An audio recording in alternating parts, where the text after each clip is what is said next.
I told you I only eat zhongshuagao. Forget it. You're just a poor loser. You wouldn't understand even if I explained. The girl dressed in a white short skirt with sheer stockings that could be easily torn shook her legs daintily as she recoiled in disgust from the object in Zhou Feng's hand. Zhou Feng, barely awake, hadn't yet processed the situation when he heard a familiar female voice. He stared at the popsicle in his hand as his hazy mind began to churn. Hadn't he already died? Since the apocalypse began, he never got to enjoy a good old-fashioned popsicle again. Wait, old-fashioned popsicle? How could there be an old-fashioned popsicle in the apocalypse? Zhou Feng stared blankly at the girl before him. Perfect figure, delicate features. Wasn't she the cheating girlfriend who had pushed him into a horde of zombies during college? This is the school's small woods. He was reborn. Zhou Feng quickly pulled out his phone from his pocket.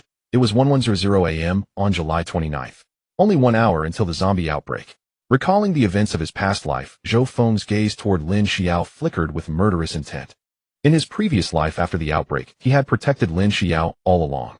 Every day teetering on the edge of life and death, he went out again and again to scavenge supplies, fought zombies, and even risked his life breaking into a pharmacy to get medicine for her.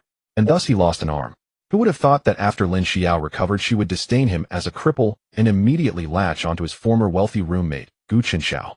During a supply run, Lin Xiao, in order to lure away zombies, collaborated with Gu Chenxiao to push him into a horde of zombies. Zhou Feng, didn't you say you loved me?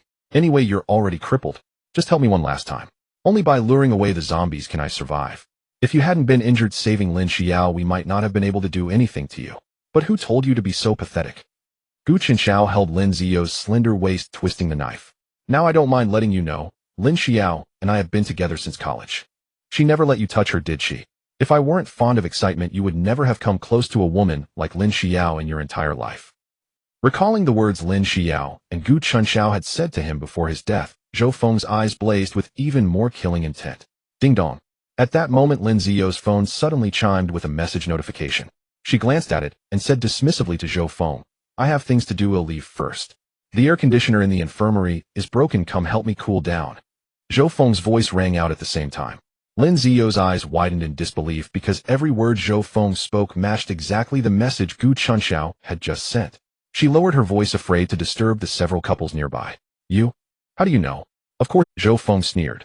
I also know that the person you're meeting is Gu Chenxiao. Hearing this, Lin Zio's expression instantly turned panicked. Zhou Feng, isn't there some misunderstanding?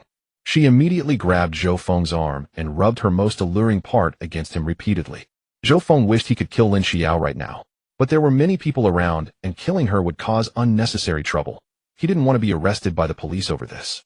Besides, letting her die like this would be too merciful.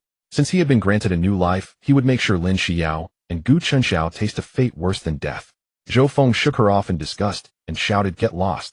Lin Xiao was enraged by his yell. Usually Zhou Feng wouldn't even dare to speak a harsh word to her, and today he dared to yell at her. Zhou Feng.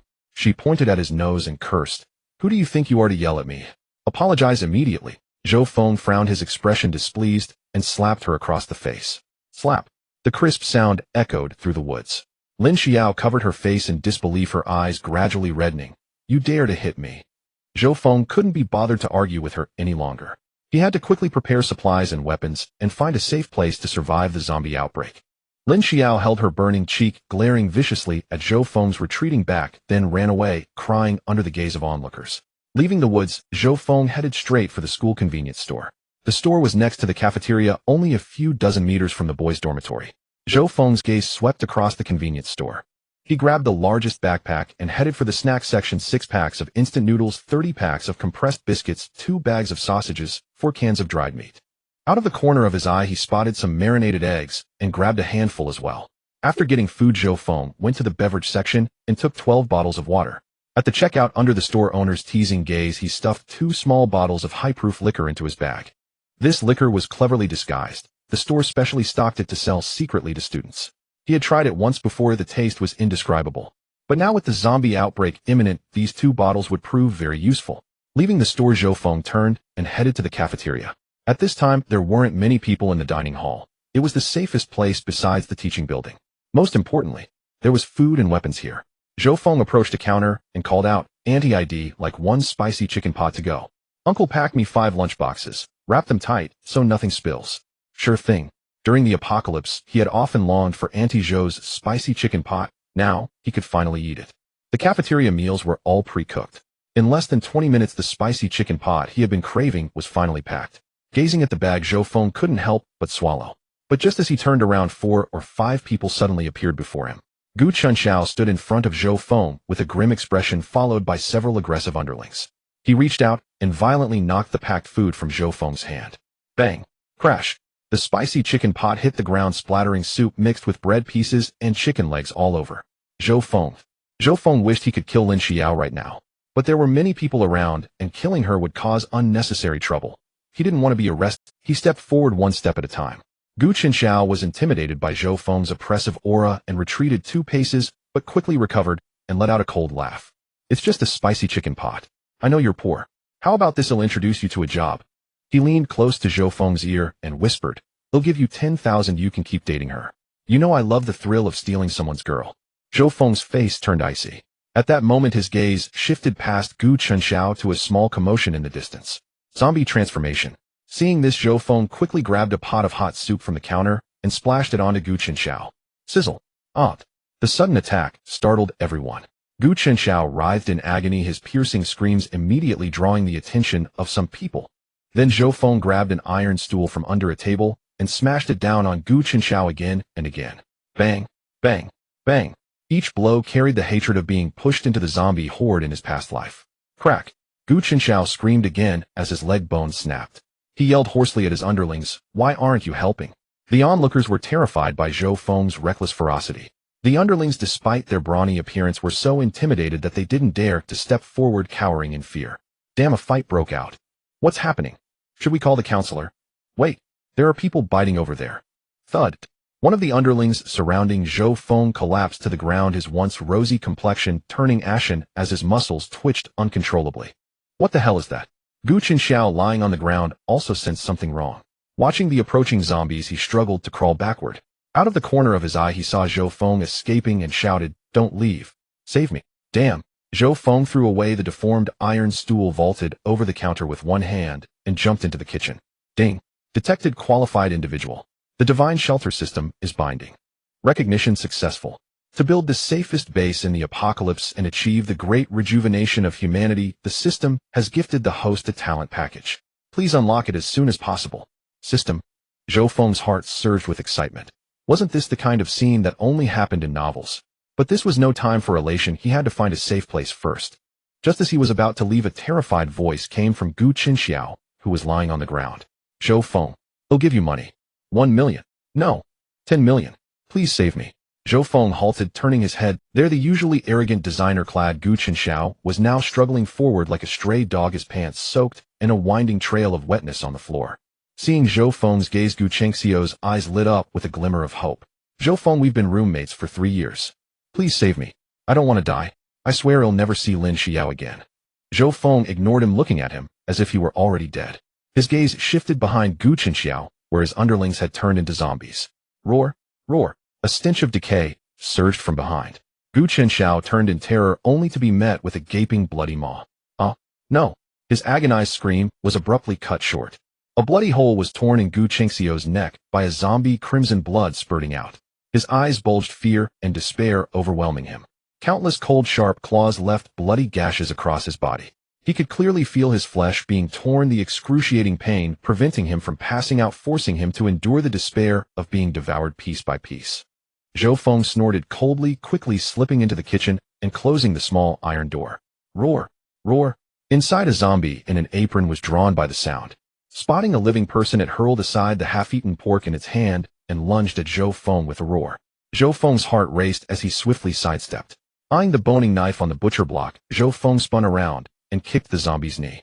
Thud. The zombie fell to its knees in confusion. In the early stages of the apocalypse, zombies were weak and slow. As long as one was careful not to get caught, most people could survive. Roar. Zhou Feng seized the boning knife, and as the zombie charged again, drove it into its skull with all his might. Points 1. The system's voice chimed again. Surveying the relatively safe surroundings, Zhou Feng first locked the back door used for deliveries before examining his newly bound system.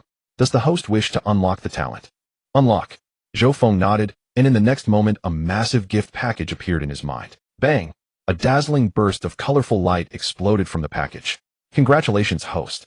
You have unlocked the supreme talent Gold Affix per level.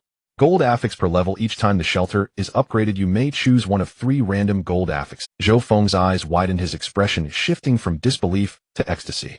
Jackpot. With this talent, who in this apocalypse do I have to fear? Right points.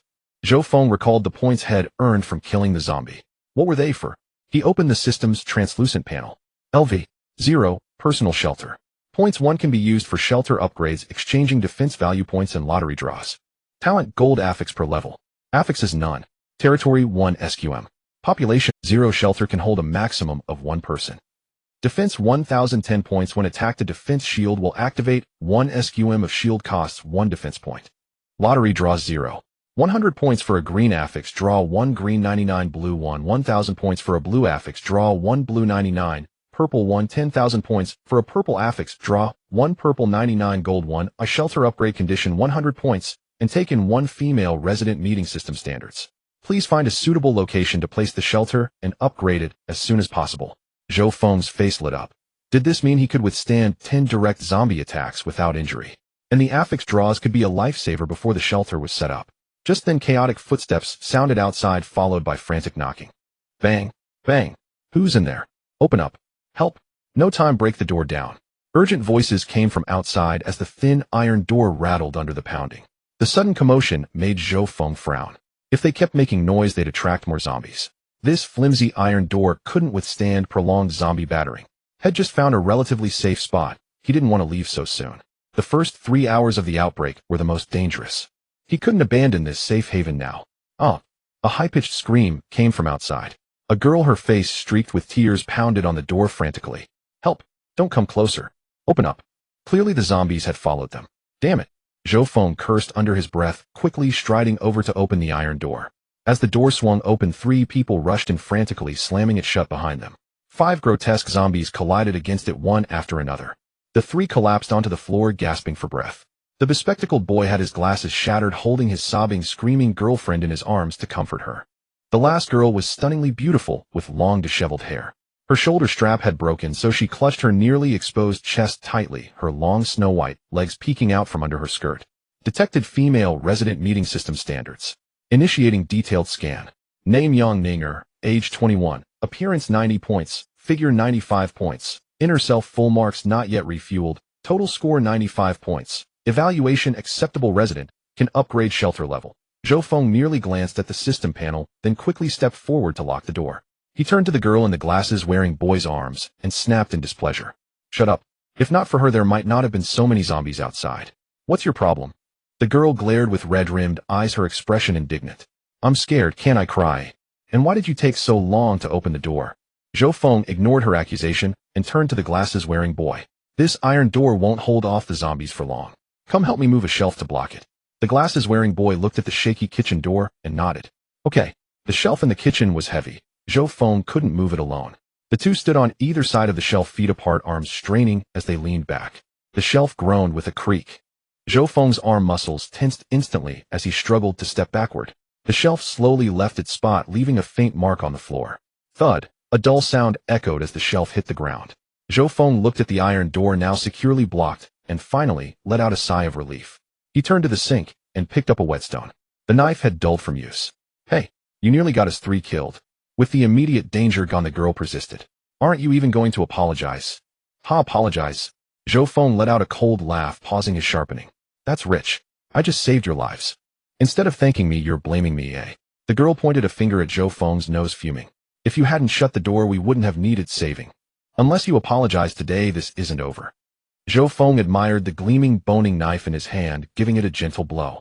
He looked up, his sharp gaze piercing the girl's stubborn eyes. Show me your right wrist. The girl's face instantly paled, and she instinctively hid her arm behind her back. She had seen those who turned into zombies after being bitten. If exposed, she'd surely be thrown out. This virus wasn't necessarily 100% infectious. Maybe she'd be fine. So she couldn't show him. What do you mean? The girl stiffened her neck, feigning composure. I warn you, don't change the subject. You have to apologize today. With such evasive actions and shifty eyes, it was confirmed. Early stage of infection. In his past life, he had seen countless selfish people like her who cared nothing for others' safety. A flicker of impatience crossed Zhou Feng's eyes as he strode toward them, knife in hand. The girl shrank behind her boyfriend, her voice trembling with tears. Chao Xian, you coward. Are you just going to watch your girlfriend get bullied? Chao Xian quickly stepped in front of Zhou Feng. Let's talk this out. Move aside. Zhou Feng's commanding tone made Chao Xian lose face, and he frowned in displeasure. Look, a grown man picking on a girl. What's the point? Besides, this is your fault. If you hadn't locked the door, we wouldn't have nearly died. Just apologize, and we'll call it even. Crack. Crack. The girl who had been sobbing now wore a pained expression. The black bite mark on her wrist spread rapidly, her fair skin turning bruised. Wait. You. Yang Ninger, who had been cowering in the corner, suddenly widened her eyes in terror, scrambling aside, and pointing a trembling finger behind Chao Xian. Wait. You. Yang Ninger, who had been cowering in the corner, suddenly widened her eyes in terror, scrambling aside. I won't let anyone bully you two girls. Crack, crack. Roar, roar. Hearing the unnatural sound behind him, Chao Xian's heart tightened. As he turned to see his girlfriend's face, his expression twisted in horror. Thud. Suddenly his girlfriend lunged with a gaping maw, sinking her teeth into the back of his neck. With a roar, teeth tore through flesh, and the sound of voracious swallowing came from behind. A chill ran down Chao Xian's nape as a searing pain, like an electric current, shot through his entire body. His pupils contracted sharply from terror and agony. He opened his mouth wide, but only a few faint, discordant moans of suffering escaped. An overwhelming wave of regret engulfed him. Why hadn't he let the other person check his girlfriend's wrist just moments ago? Help!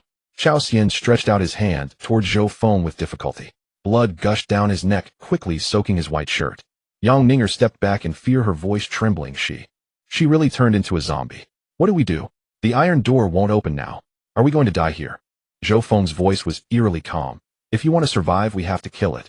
Watching the zombie feasting on the corpse with fresh shreds of meat between its teeth, tears spilled from Yang Ninger's beautiful eyes as she shook her head in terror. No, we'll die. Without breaking through her psychological barrier, she wouldn't last long in the apocalypse. Zhou Feng didn't meddle. Even if the other met the system's conditions, it didn't mean he had to be a saintly simp. While the zombie gnawed on Chao Xian, Zhou Feng circled behind it, raising the sharp knife high. With a squelch, the sharp, boning knife pierced through the zombie's skull. Points 1. In his dying moments, Chao Xian's blurred vision caught Zhou Feng's towering silhouette, igniting a fierce will to survive. Is he coming to save me? Please save. Zhou Feng casually cupped his ear, bending down with a smile. Beg me for a quick death. No problem. Zhou Feng crouched, looking at Chao Xian, who still had a breath of life, and drove the sharp blade fiercely into his temple. Chao Xian's eyes bulged wide, and in an instant he stopped breathing. No need to thank me. Call me a living Lei Feng. A crash of scattered items suddenly rang out. Yang Ninger stood frozen in disbelief, lifting her head to meet Zhou Feng's icy gaze. She instinctively stepped back, tripping over debris, and fell heavily with a scream, landing right in front of a pair of gray-white eyes under the cutting board. A zombie. Oh. Shocked repeatedly, Yang Ninger let out a piercing scream. That one's already dead. Irritated by her noise, Zhou Feng pressed the boning knife against her tender neck. Shut up. If you want to lure zombies here to die, I can kill you right now. Yang Ninger's scream cut off abruptly. Tears fell like broken pearls, and she could only sob quietly, afraid to speak loudly. Woo, you pervert. Murderer. If you dare kill me, the police won't let you off. Even with the world in chaos, Yang Ninger instinctively tried to threaten Zhou Feng with the police. Zhou Feng cast a cold glance at Yang Ninger. Do you think the police still matter in this world? You can't even kill a zombie. If you want to live, you have to obey. Otherwise, I wouldn't mind adding another life to my count. Yang Ninger was at a loss for words. After all, this man had just killed someone right before her eyes. Zhou Feng ignored her, sat down against the wall, and summoned the system panel in his mind. A female resident meeting the system's standards had delivered herself to him. Next, he needed to kill 98 more zombies and find a suitable shelter location to upgrade it and obtain a golden trait. As for whether Yang Ninger agreed, she no longer had a choice. Zhou Feng took out his phone and downloaded an offline map. For a shelter to thrive, long-term location, resources, and population were all essential. He zoomed in on a specific area, Mabe District. Sparse population flanked by mountains on two sides, and a river on one, easy to defend and hard to attack. Oil, coal, minerals, electricity, and food resources were all abundant. Having made his decision, Zhou Feng checked the time on his phone and let out a sigh of relief. It's already 3 in the afternoon. No wonder it was quieter outside. Most people had likely hidden to protect themselves. With a clatter, he stood up, stretched, shouldered his backpack, and grabbed the sharp, boning knife. Now it's my time to move. Seeing Zhou Feng approach, Yang Ninger quickly crossed her arms over her chest, blocking her fair, soft skin. Pervert, what are you doing? Don't come near. Zhou Feng pushed her head aside. You're in the way.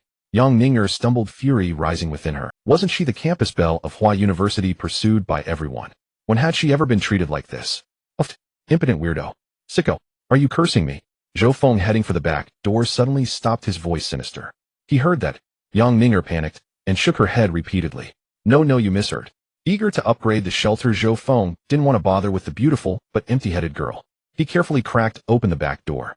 With a creak, the zombie turned at the sound and lunged at Zhou Feng with a roar. Bam! Zhou Feng's eyelids twitched as he quickly slammed the door shut. Damn! So many. The commotion in the kitchen earlier had drawn zombies around the entire restaurant front and back. It seemed they were trapped for now. To get out, they'd have to clear out the zombies. Why did you open the door? Yang Ninger struggled to push a cutting board against the door, her voice tearful. If the zombies break in, it'll haunt you even as a ghost. Staying here is just waiting to die. Zhou Feng pointed at the pork on the counter. Aside from the meat ruined by zombies and the inedible goods, there's no other food here. Yang Ninger was jolted awake by his words, her face turning pale. To lose weight, she hadn't eaten anything since yesterday, only having a black coffee this morning. It was already 3 in the afternoon. She was starving. Zhou Feng raised an eyebrow, his tone slowing. Or do you plan to starve to death here? Yang Ninger stiffened her neck, refusing to back down. If I starve, you'll starve with me, won't you? I'm not like— Zhou Feng pulled a tightly wrapped lunchbox from his backpack and a bottle of water, starting to eat. The rich aroma of food wafted over. Yang Ninger swallowed hard, her gaze unconsciously drifting. A gurgle sounded and she blushed furiously, clutching her hungry stomach. Classmate, can you share some? Zhou Feng savored the food in his mouth, glancing up at her. Hungry. MHM. Yang Ninger flashed a shy smile, nodding eagerly. Just as she thought he might share, he refused mercilessly. There's plenty of clean food outside the cafeteria if you dare to get it. They'll pay you. Yang Ninger said, anxiously pulling out her phone to transfer money. How about 1,000? No, I don't want money. After eating his fill, Zhou Feng packed up and stood. Money was good before the apocalypse. But after, it was too rough even for wiping. Then what do you want? Gems. Gold. Yang Ninger's eyes flickered with disgust. As long as you don't ask for too much, I can give you those. What a perverted murderer. In the past, she wouldn't have had to pay for a lunchbox. Villas and luxury cars would be offered by her admirers if she wanted. If she weren't so hungry, she wouldn't waste money on such unpalatable food. Zhou Feng ignored her, paced around the kitchen, and finally fixed his gaze on the high window on the side wall. The window was small, barely enough for an adult to squeeze through. Trapped in the cafeteria by zombies, the supplies in his backpack were their last lifeline. He had to conserve them. Seeing Zhou Feng ignore her, Yang Ninger stomped her foot in anger. I'm talking to you. Can't you? Zhou Feng glanced at her indifferently. Aside from your face and figure, which interest me, you have no other value. You pervert. Yang Ninger's face flushed crimson, a mix of anger and shame. 1,000 is already generous. Don't push it. A lunchbox for her. What a pipe dream. Zhou Feng shrugged innocently. Still have the energy to curse. Guess you're not hungry enough. Tears welled in Yang Ninger's eyes. She wouldn't give up her body for a bite of food, especially not to a freak like Zhou Feng. She wiped her tears and shot him a venomous glare. She'd rather not eat. Yang Ninger shrank into a corner in silence. Zhou Feng stood on a table, busy dismantling the window, completely ignoring her crushed expression. A faint buzz came from his pocket. A flicker of doubt crossed Zhou Feng's eyes. He had no family. Who would be contacting him at a time like this? Unlocking his phone, Zhou Feng saw a pinned message on WeChat. Lin Xiao. Zhou Feng, where are you? Come save me. Lin Xiao, there are so many zombies banging on the dormitory door, I'm scared. Husband, I was wrong, I've always loved only you. Lin Xiao, I can't hold on much longer. TSK. Why weren't they biting her to death? A flicker of pity passed through Zhou Feng's eyes. He tapped on his phone a few times, then turned off the screen. On the other side, Lin Xiao was hiding on the balcony, staring in terror at the dormitory door that was shaking precariously. Wah! Zhou Feng, please come quickly. She sobbed and muttered to herself. As long as you come to save me, I'll forgive you for hitting me today. In the chat window, Zhou Feng still hadn't replied. Lin Xiao had no choice but to continue sending pleas for help, but in the next second, a glaring red exclamation mark appeared on the screen. Zhou Feng. How dare he delete her? Wasn't he afraid she would never forgive him? Lin Zio's eyes reddened with rage, a hint of panic rising in her heart. Zhou Feng. It seemed he truly didn't care about her anymore. Crack. The last iron window bar was pried off. Huff. Zhou Feng let out a long breath. Removing the iron bars wasn't hard. The difficulty lay in controlling the noise. I'm telling you, there are more zombies outside than you can imagine. Yang Ninger watched Zhou Feng, who seemed determined to go out, and pouted. He didn't know the situation outside, but she did. Given the zombie virus transmission rate, there was probably no one left alive out there. Going out now was simply courting death. Although Zhou Feng was a pervert and a lunatic, he was the only human she could see in this apocalypse. I have to go out. Zhou Feng exerted his arm strength, climbing up to the narrow window in a few moves. As soon as he poked his head out, he locked eyes with a zombie right below the window. Roar. A foul bloody stench sprayed from the zombie's mouth. Disgusted, Zhou Feng thrust the iron window bar deep into the zombie's throat. Good thing the window is high enough, or it would have sprayed all over my face. Watching the zombie struggle, he gripped the iron bar and twisted it violently in its throat. Roar, roar, ugh, thud. Zhou Feng first threw his backpack out, then jumped down from the height. Taking advantage of the zombie's weakened state, he mercilessly plunged his boning knife into its skull. Points 1. The sound of points being credited was mixed with the zombie's low growls. Zhou Feng walked over and peered ahead, his heart pounding. The narrow corridor before him was packed with wandering zombies. Roughly estimated there were at least 50 or 60. It seemed this iron door wouldn't hold them back for much longer. Bang, bang, bang. The thunderous banging on the door perfectly masked the noise he had just made. However, because of this, luring the zombies away one by one seemed impossible. Break through heat in it. No, even with the shelter as a fallback, it was too risky. Zhou Feng immediately dismissed the idea. His gaze shifted to the room next door, and a thought suddenly struck him. The storage room. Its entrance was narrow, and the interior was cluttered, offering plenty of space to maneuver. Even if all the zombies in front of the iron door rushed in at once, as long as he blocked the entrance, he wouldn't have to worry about being overwhelmed. Gripping his boning knife tightly, Zhou Feng walked openly out of the corridor and turned into the adjacent storage room. The zombies still banging on the door were stunned. Roar, zombie, roar. Feeling provoked, the zombies opened their gaping bloody mouths and charged roaring towards Zhou Feng. Zhou Feng slipped into the storage room and immediately slammed the door shut. Bang! The lead zombie with a bloated body crashed heavily into the wooden door. One of its eyes dangled hollowly, barely attached by a thin piece of skin. Under the zombie's assault, the wooden door let out a strained creak. The moment he entered the darkness, Zhou Feng turned on his phone's flashlight, searching through the pile of clutter for anything useful. A wooden table. Too fragile. Bang, bang. An iron rod. Not sharp enough. Bang, bang, bang. A metal desk. This one. Zhou Feng's eyes lit up. He picked up the metal desk and blocked the door with it, then wedged the iron rod between the desk and the wall. Just as he finished, the flimsy wooden door could no longer withstand the zombie's assault. Crack! A blackened hand pierced through the wooden plank, and a putrid stench rushed in. The hole became a breach, and finally the first zombie appeared before Zhou Feng's eyes. Thud! The boning knife in Zhou Feng's hand thrust sharply through the zombie's skull. Without even a feeble struggle, the zombie stiffly collapsed to the ground. Points 1. A new zombie stepping on its comrade's corpse twisted its hideous face, trying to thud, thud. Zhou Feng was swift and precise. After killing 7 or 8 zombies in a row, the entrance was completely blocked. Unable to see any prey, the zombies slowly dispersed. Looking at the large hole smashed in the wooden door, Zhou Feng steeled himself and dragged the 2 nearest corpses inside. Roar! As soon as a gap appeared, the zombies behind surged forward, recklessly blocking the newly opened breach again. Damn! Are you starving ghosts reincarnated? Zhou Feng cursed and resignedly continued pulling the corpses inside. But as he tugged at the next corpse, a zombie that had squeezed its hand through the gap sensed his presence and clawed fiercely at Zhou Feng's arm. Defense 1. Zhou Feng's eyes grew dark. He exerted force and dragged the third corpse in. Roar! The zombie with its pale face and colorless pupils thrust its head through the gap, roaring at Zhou Feng with its foul, stinking mouth. Zhou Feng stared at the zombie expressionlessly, then picked up a wooden stick from the ground and struck it hard across the face, sending a molar flying from its mouth. So it was you who clawed me just now, eh? The zombie was stunned by the blow and squeezed its hand in. Roar, roar, roar. Zhou Feng hit it in the face with the stick again. Even if I hit the wrong one, what are you roaring about? Just as the zombie was about to go berserk, a dagger pierced its forehead in an instant. Points 1. Time passed as Zhou Feng alternated between killing and dragging. By the time he killed the last zombie, the pile of corpses behind him in the storage room had stacked up to 2 meters high. Huff! Zhou Feng was panting heavily from exhaustion. He pushed aside the zombies blocking the door and crawled out. He opened the system's translucent panel. LV0, personal shelter. Point 71 can be used for shelter upgrades, exchanging for defense points and lottery draws. Talent, gold affix per level. Affix none.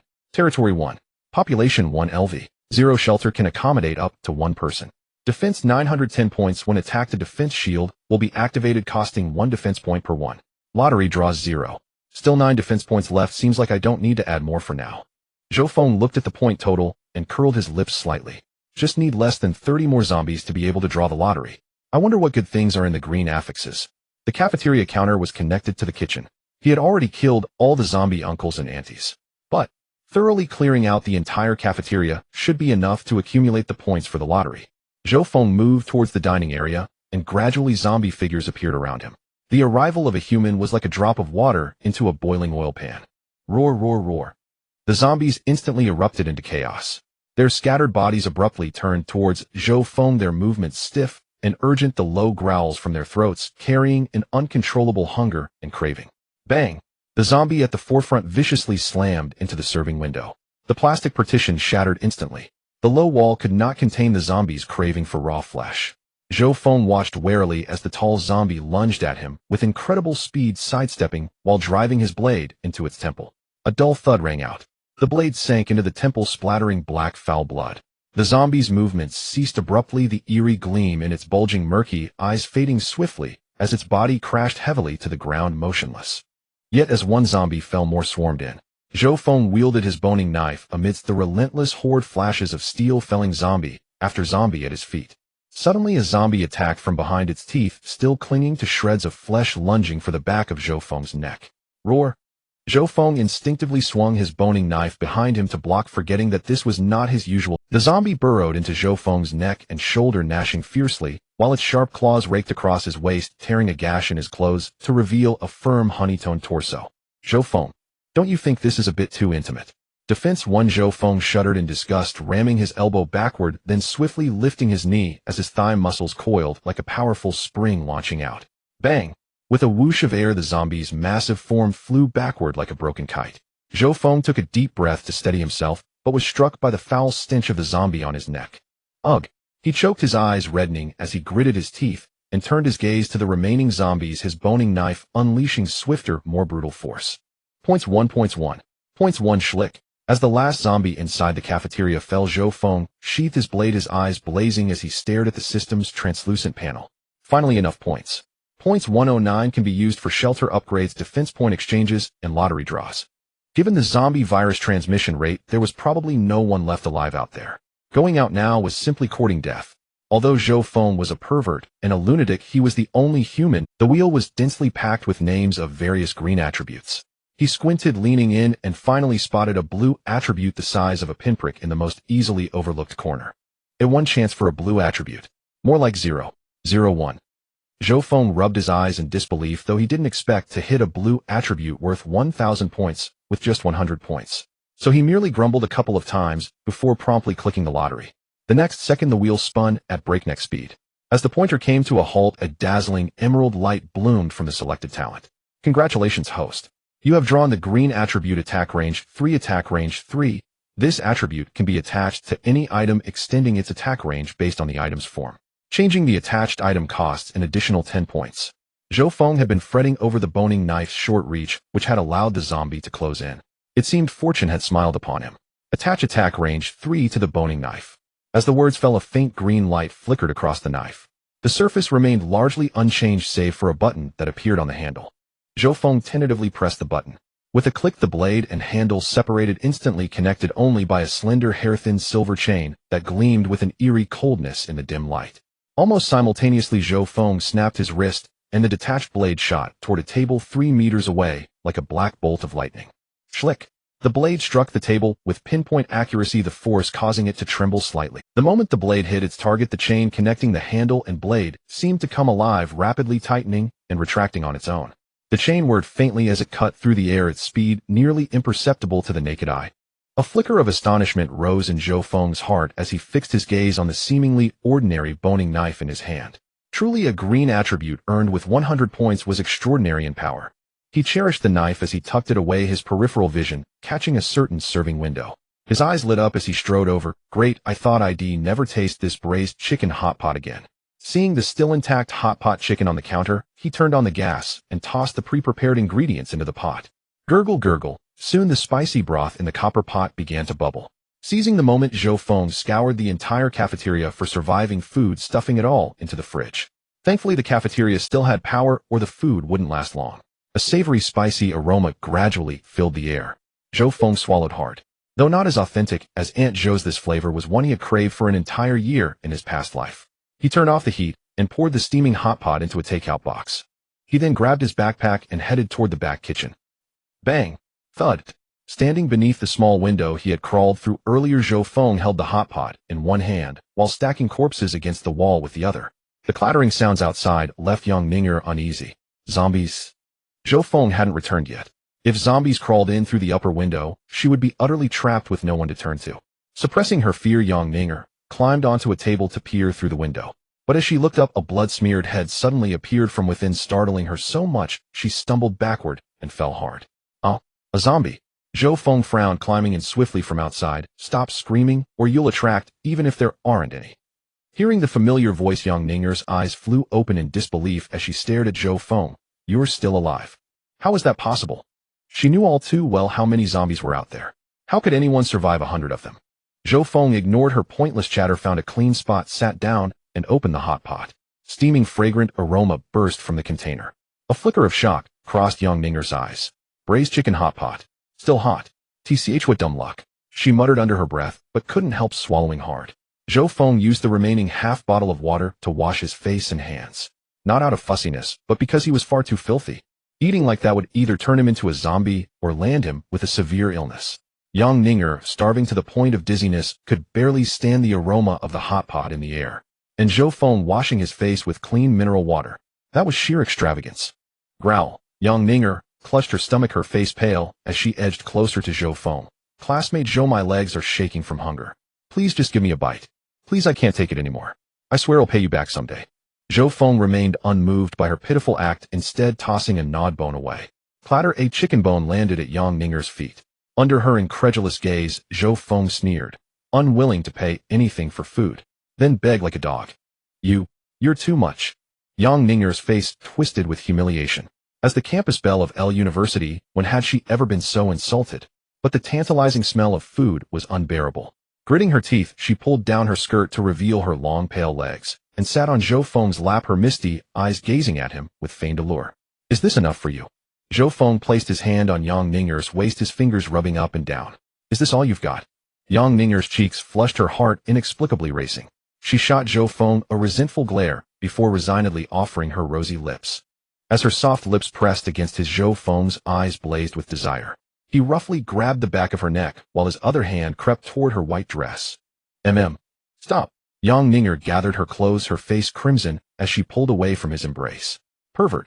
No touching, but you still want food. Zhou Feng crossed his arms, leaning against the wall. Do you take me for a fool, eh? Zhou Feng. Don't push your luck. Yang Ninger pressed her slender fingers to her lips, fuming. That was my first kiss, and there's no way I'm giving my first time to a degenerate like you. I did what you asked. Where's the food? Zhou Feng chuckled, pulling out a pack of sausages, instant noodles, jerky, and compressed biscuits from his bag. Yang Ninger's eyes lit up as she reached for the jerky on the ground. Slap. Zhou Feng struck her wrist, leaving a red mark on her fair skin. Startled by the sudden slap, Yang Ninger's eyes reddened, instantly, tears welling up. Are you going back on your word? You big liar. Zhou Feng packed the food away one by one, smirking maliciously. What you get depends on what you're willing to do. That little act wasn't even worth a pack of biscuits. He tossed her a water bottle with only a few sips left, as if bestowing a favor. I never force anyone. Think about what you really want and come back. Yang Ninger trembled with rage, her chest heaving, resentment flooding her heart. She didn't catch the bottle, it clattered to the ground. Thud. Staring at the water bottle by her feet, Yang Ninger felt a chill of despair. Once five-star restaurants were ordinary, now she had to trade her first kiss for a sip of water. Worst of all, she endured such humiliation. She longed to storm out with dignity, but with zombies outside, where could she hide? After a long moment, Yang Ninger unclenched her fists and slowly bent down to pick up the bottle. With a faint crack, her pride seemed to splinter. Stop crying. Zhou Feng gently wiped the tears from her eyes, but his words were infuriating. You're losing more water than you drink. If you die of thirst, I won't save you. None of your business. Hypocrite. Yang Ninger pushed his hand away, opened the bottle, and drank a few hurried yet restrained sips. She thought it would quench her thirst, but her throat felt like sandpaper, the craving intensifying. Why? Am I still so thirsty? Helplessly, she clutched the plastic bottle, despair flickering in her eyes. Zhou Feng placed an unopened bottle before her. Now have you figured out what you want? Yang Ninger froze, then a bitter smile twisted her lips. Waves of intense thirst and hunger crashed over her. In this apocalypse, her pathetic pride meant nothing. What's losing her virginity? Just a dog bite. All she knew was that she didn't want to die. A rustling sound of fabric filled the air. Yang Ninger's clothes slid off her luminous skin, nearly dazzling Zhou Feng. Panting heavily, she lay atop him, her body aching all over.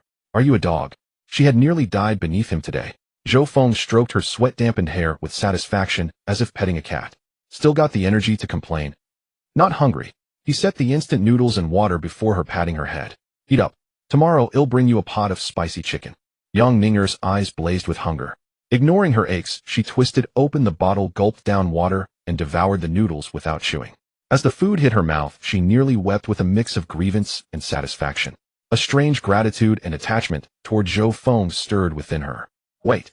She froze mid-swallow. Was she insane? Feeling attached to such a pervert? After finishing her last bite, she looked down and realized she was still naked. Her face flushed crimson as she let out a short cry. You just watched the whole time. And didn't say a word. Zhou Feng raised an eyebrow. I thought you did it on purpose. Young Ninger shot him a furious glare. Was she some kind of exhibitionist? Deliberately staying naked? Pervert. As the words left her mouth, the dim light above flickered twice, without warning. Buzz, buzz, a bad feeling crept over Zhou Feng. Sure enough, with a click the room plunged into darkness. Damn, the cafeteria's power was out.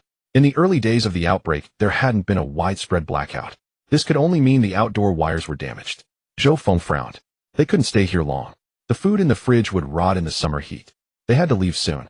Startled by the sudden blackout, young Ninger instinctively moved closer to him. While what's happening? Zhou Feng pulled out his phone to check the group chat. As he opened it, he saw a photo posted by his old acquaintance from his past life, Chunlei. Chunlei image.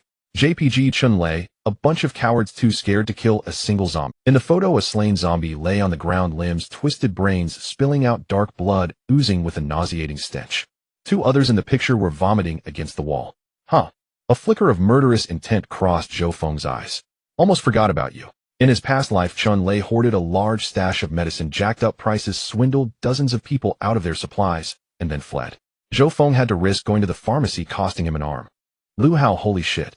Brother Chen, you're that savage. Chunlei, athletes gather at my dorm. We'll break out together. Lu Hao, can you take me? Lu Hao will pay. Advisor, everyone don't take risks. The school has called the police. Stay put and wait for rescue. Suzy. Teacher, I'm trapped in the infirmary. There's no food or water here. When will rescue arrive? Someone's still in the infirmary. Zhou Feng's heart stirred. Could he get a heads up on the infirmary situation? Were the medicines damaged? Advisor, at most a week. Advisor, everyone hang in there. Chunlei, I can save you, but what's in it for me? Hope flickered in Suzy's eyes as she quickly typed, whatever you want. If you save me, I'll reward. Chunlei, I want you to be my girlfriend. Lu Hao, brother Chen, you're a legend. Lu Hao, campus beauty, Su being our sister-in-law won't be a loss. Brother Chen will keep you well-fed and plump. Suzy, disgusting. I'd rather die than beg you for help. He'll come over tomorrow. Zhou Feng sent a message. Suzy, how many zombies are in the infirmary? Damn. Chunlei cursed in his dorm, fingers flying across the screen. Are you trying to steal my girl? A toad lusting after swan meat. Lu Hao chimed in, hoping to escape with Chunlei. Zhou Feng, with your build, you'd be zombie chow the moment you leave the dorm. You think you can snatch our sister-in-law? Brother Chen just killed a zombie. Can you do that? Before Zhou Feng could answer, Lin Xiao, who had barely escaped danger, jumped out. Zhou Feng, how dare you block me? Seeing her boyfriend fawning over another woman, Lin Xiao exploded. I almost died, and you didn't save me, but now you want to rescue a stranger. Birds of a feather flocked together. Suzy's eyes flashed with disgust as she deleted the message she was about to send. In the group chat, Lin Xiao continued her tirade against Zhou Feng. Say something. Have you been cheating on me? Save you. Zhou Feng sneered, his tone dripping with sarcasm. Do you deserve it? The two had completely burned their bridges, and he wondered how Lin Xiao still had the nerve to demand his selfless devotion. You? Lin Xiao recalled the events of the day, a flicker of guilt crossing her eyes, but then she became self-righteous again. You're my boyfriend. I only made one mistake. In a life-or-death moment, shouldn't you have set aside our past grievances to save me? Zhou Feng was almost amused by her words. He pulled up a photo from his album, taken earlier at the cafeteria window, of Gu Chenxiao being torn apart by zombies, and sent it directly to the group. If you don't want to end up like your lover, shut your mouth. Lin Xiao instinctively opened the photo. A bloody scene immediately met her eyes. The man in the photo was no longer recognizable. His once intact body had been ripped and gnawed to pieces by zombies. His head was nearly severed from his torso, connected only by a thin layer of skin at the neck. Countless bite marks and claw wounds covered the corpse. The abdomen was a gruesome sight, with internal organs scattered on the ground and intestines trailing outside. Only the tattered clothes and the watch on the severed wrist could identify him. Ugh! Lin Xiao retched, a chilling dread surging from her feet to her scalp.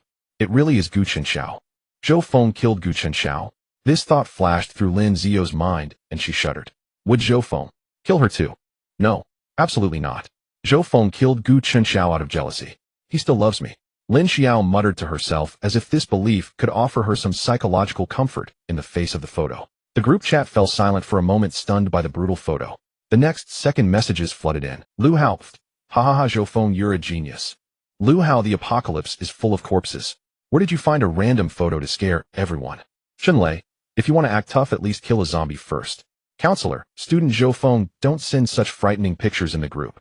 No one in the group noticed that Lin Xiao, who had been denouncing Zhou Feng, had fallen silent after seeing that Su Zi wasn't going to tell him about the infirmary. Zhou Feng didn't press. He put away his phone and waved at Yang Ninger. Come over and sleep. Again. Yang Ninger's eyes widened. She shyly burrowed into Zhou Feng's arms and commanded, be gentle this time. I'm still sore. Zhou Feng snorted with laughter. You're getting addicted to sleeping. He hadn't planned on another round anyway, as a tough battle awaited them tomorrow. Embarrassed by her own assumption, Yang Ninger stiffened and turned her back to Zhou Feng. Her voice was tinged with chagrin. Go to sleep.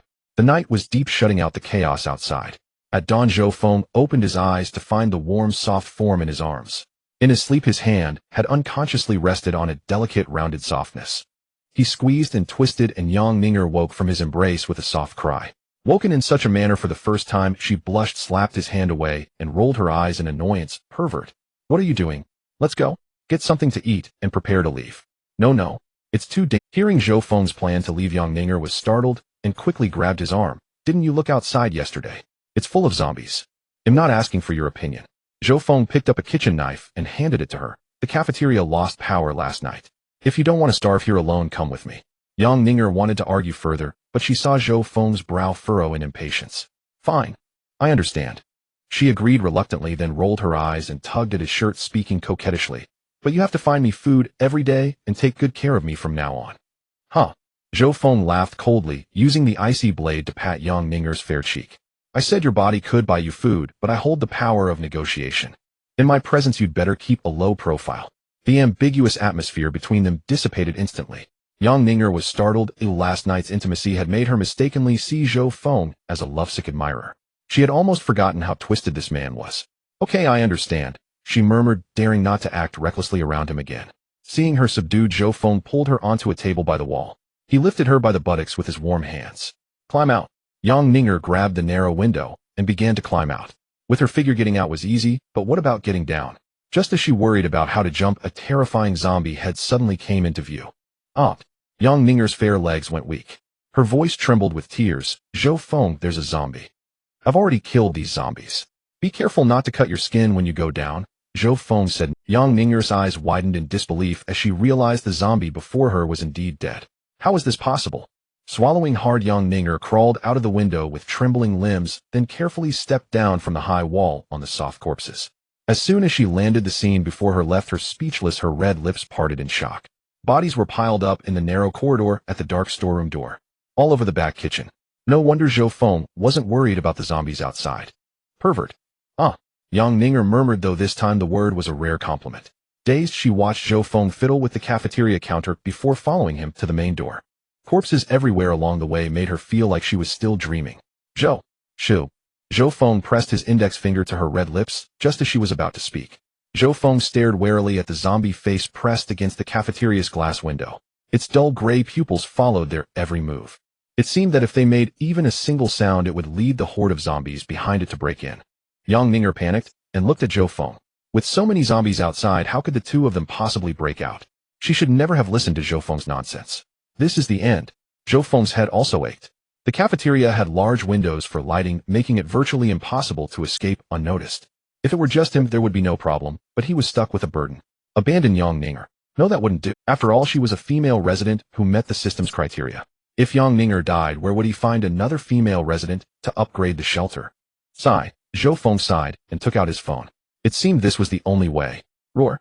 A rotting face pressed against the window, letting out a low growl at Zhou Feng as black blood dripped from the cracked corners of its mouth. Zhou Feng found an extremely loud explosive track. The moment the sound began, he hurled the phone with force towards the window where the rotting face was pressed. Crash. The glass shattered, and the phone continued in a parabolic arc. Splat. The phone landed about 10 meters away from the cafeteria, and a blaring melody erupted. Time to listen to my confession. Am much less than I wanted to be. The dense crowd of zombies, which had been sluggishly swaying, suddenly stiffened and turned in unison towards the ground. Roar. Roar, roar, roar. The zombies surrounding the cafeteria swarmed towards the source of the sound. Only the zombies that had witnessed the entire process moved against the tide, stumbling over the windowsill, baring their stinking yellow teeth as they charged at Zhou Feng. Flash! The boning knife shot out and embedded itself in its skull. After precisely hitting the target, an extremely thin silver chain quickly retracted, pulling the blade through the air with a faint whoosh. Yang Ninger stared at the scene in disbelief. How was this possible? It was just an ordinary boning knife from the kitchen. How had it become high-tech in Zhou Feng's hands? And the way he had just killed the zombie was kind of cool. Yang Ninger's expression turned awkward as she quickly suppressed the strange thought. What was she thinking? No matter how handsome Zhou Feng was, he was still a pervert. What are you spacing out for? Go. Taking advantage of the zombies gathering around the phone, Zhou Feng led Yang Ninger in a swift retreat. As the two detoured out of the cafeteria, a few zombies on the periphery seemed to sense a disturbance and stiffly turned their necks in their direction. Slash! Before the zombie could turn, the blade unhesitatingly pierced its skull. A glimmer lit up in Zhou Feng's eyes. A bold idea suddenly arose in his mind. Opportunities to distract the zombies were rare, so why not? Have you lost your mind? Yang Ninger's eyes widened in shock as she breathed out. She tried to reach out and stop him, but was too slow. Zhou Feng moved with light and agile grace along the periphery of the zombie horde, a cold glint flashing in his hand as he reaped their lives like the Grim Reaper. Yang Ninger covered her mouth on the verge of tears and slowly edged away, terrified of making even the slightest sound that would attract the zombies' attention. It was only when she was far from the cafeteria that her legs gave way and she collapsed to the ground.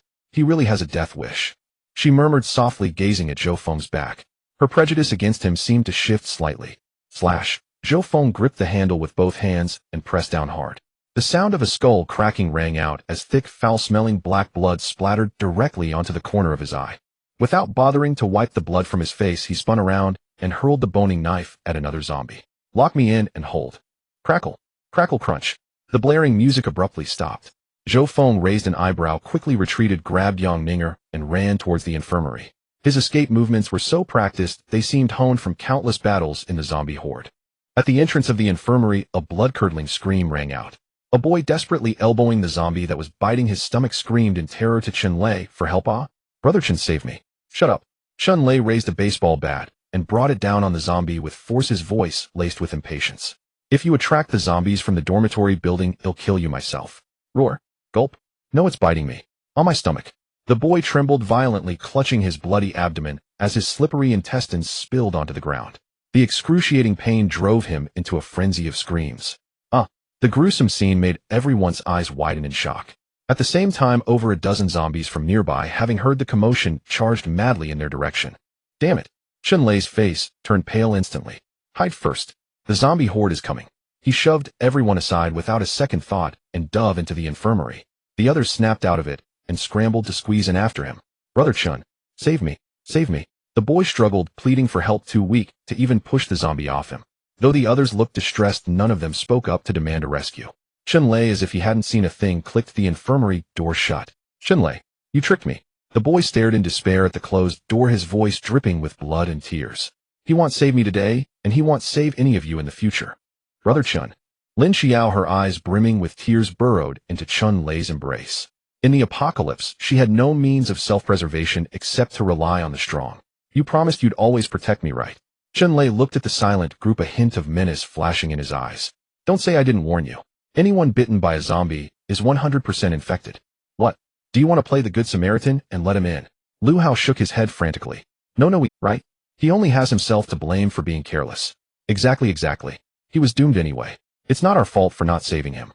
As soon as Chen Lei mentioned infection, the group's guilt vanished without a trace. What they didn't see was the crew-cut man at the very back trembling as he hid his already blackened and rotting tiger's mouth behind him. The shouting outside gradually faded, and the zombies grew quiet. The zombies inside the infirmary had been lured out by Chen Lei and his group, making the interior relatively safe. Chen Lei rapped on the door of the medication room with high spirits. Beautiful Sue, have you made up your mind yet? I lost a brother coming to save you today. You can't let us leave empty. Get out. Su Zi's voice trembled, filled with regret for revealing she was trapped in the infirmary. I'd rather starve to death than need your rescue. She should have known. In the apocalypse, there was no morality or law. Wasn't this just walking right into the wolf's den? Chen Lei frowned in displeasure. To him, Su Zi's refusal was a slap in the face. You'll not break the door down. Thud. Before he finished speaking, the sound of a body hitting the ground came from outside. The previously quiet zombies erupted into excited snarls like a drop of water falling into a pan of hot oil. Damn it. The zombies outside were starting to riot. Lu Hao's body jolted violently, his expression panicked as he shoved aside the people trying to pick the door to the pharmacy. Let me do it. Any later, and the zombies will break in. Chun Lei, now too scared to keep flirting with Su Zi, frantically directed the crowd to move a consultation table to block the door. Roar. Bang. Bang. Bang. The noises outside grew more chaotic, gradually closing in on the infirmary. Sweating profusely, Lu Hao twisted the wire in the lock, finally finding the trick through years of experience.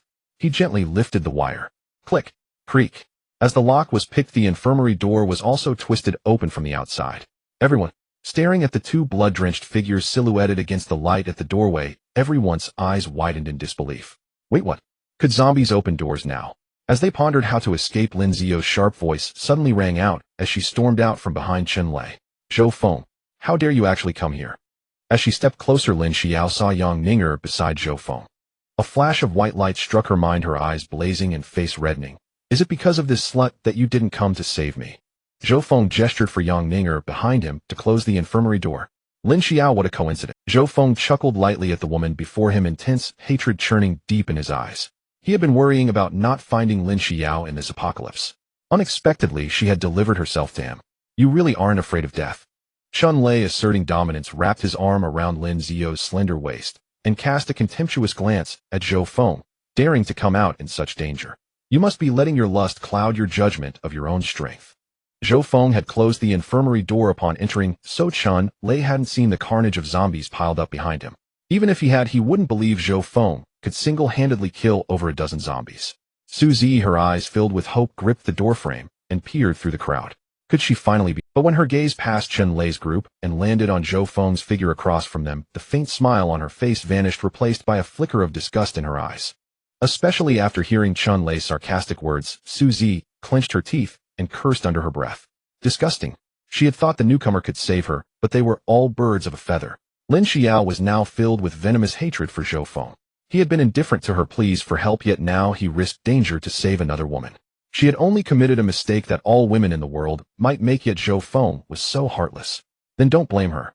A cold, icy glint flashed in Lin Zio's eyes. Brother Chen, you said you'd protect me. You have to help me get my revenge today. In this apocalypse, only a formidable man like Chun Lei was worth relying on.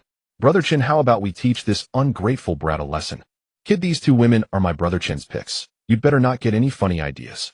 Brother Chen, how about we teach this ungrateful brat a lesson? Kid, these two women are my Brother Chen's picks. You'd better not get any funny ideas.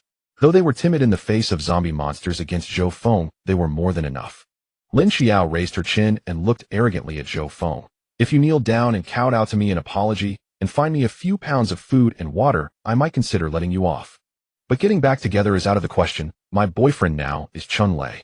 Where do you get such nerve? Zhou Feng was almost amused by her absurd demands. Forget food and water. I wouldn't give you a thing even if I were feeding it to a dog. And kowtow. Even daydreams need some limits. Lin Zio's eyes turned red with rage as she pointed at the half-full mineral water bottle strapped to Yang Ninger's backpack. You'd give it to that slut, but not to me. Wait. Are you saying I'm worse than a dog? What am I not enough for you? Chun Lei frowned in displeasure at Lin Xiao in his arms and pinched the soft flesh at her waist hard. Was she this excited over her ex-boyfriend? As for food, since you want it, well, just take it all. We're short on supplies anyway. He had always liked Lin Xiao, but after pursuing her for 3 months, she became someone else's girlfriend, which had fueled his grudge against Zhou Feng. The apocalypse had arrived, order had crumbled. The goddess he had longed for was now his to possess. A malicious smile curled on Chun Lei's face as his greedy gaze fell on Yang Ning. As long as he was strong enough, he could have even more beautiful women. Beautiful with your looks, a weakling like Zhou Feng can't protect you. How about coming with me? I guarantee you'll be welfed warm and so comfortable you won't want to leave the bed. Yang Ninger wrinkled her nose in disgust and instinctively stepped back behind Zhou Feng. Though she despised Zhou Feng as a pervert, Chun Lei wasn't even 1/10th as good as him. Was that half-step back serious? Chun Lei's lips twitched as he continued, threatening Yang Ninger to abandon the dark for the light. Zhou Feng couldn't even protect Yao Yao. Do you really think he'll protect you? He's a spineless coward. Can't even take one punch from me. A spineless coward. Yang Ninger's mind wandered to something else, and a blush crept onto her cheeks. Her waist was still sore after all. You and Lin Xiao are a perfect match. Zhou Feng looked at Chun Lei and sneered. A cracked pot for a cracked lid. Only someone like you would take a worn-out shoe that's been toyed with by rich playboys. Lin Xiao tensed up at that, afraid Zhou Feng would expose her affair with Gu Qinxiao. Am not.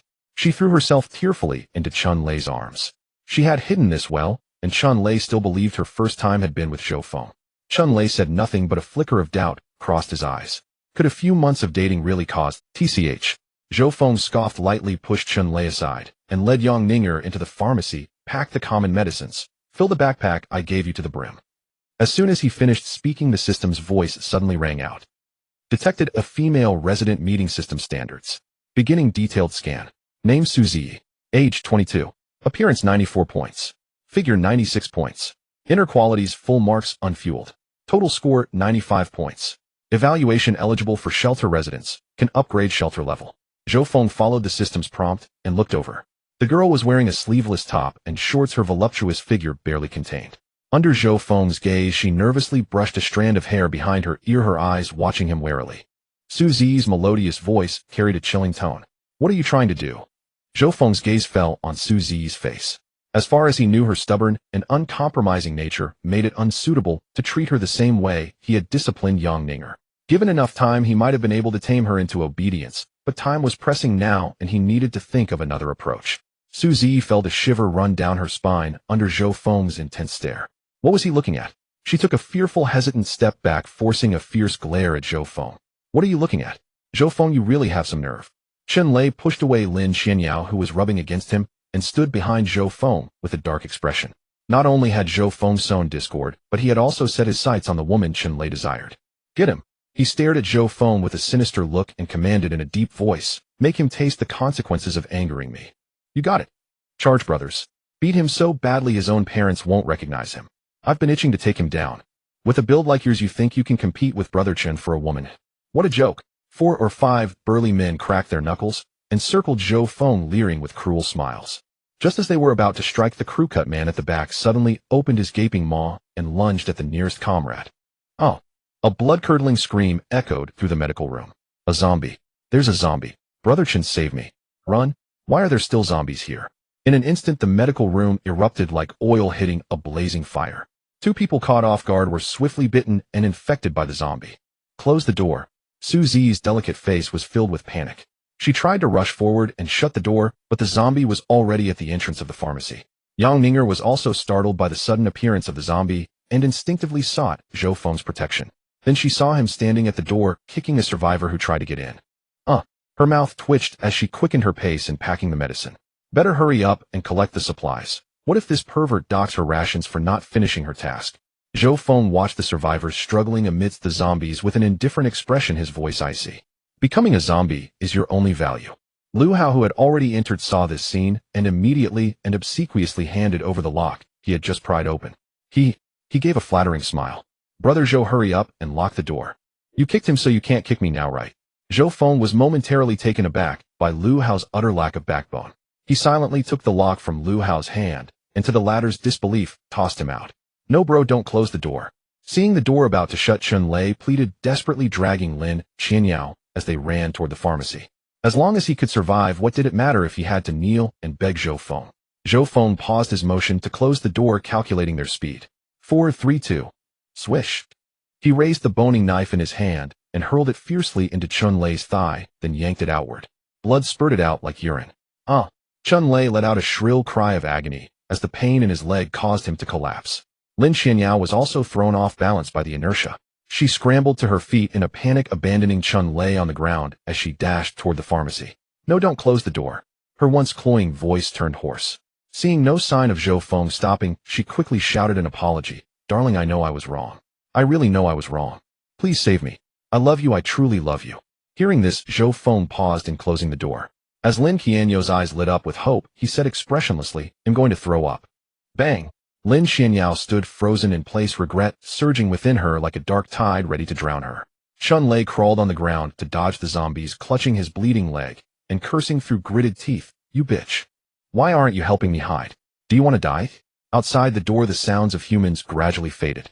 Suzy slumped to the ground in numbness, murmuring, so this is how it feels when hope is shattered.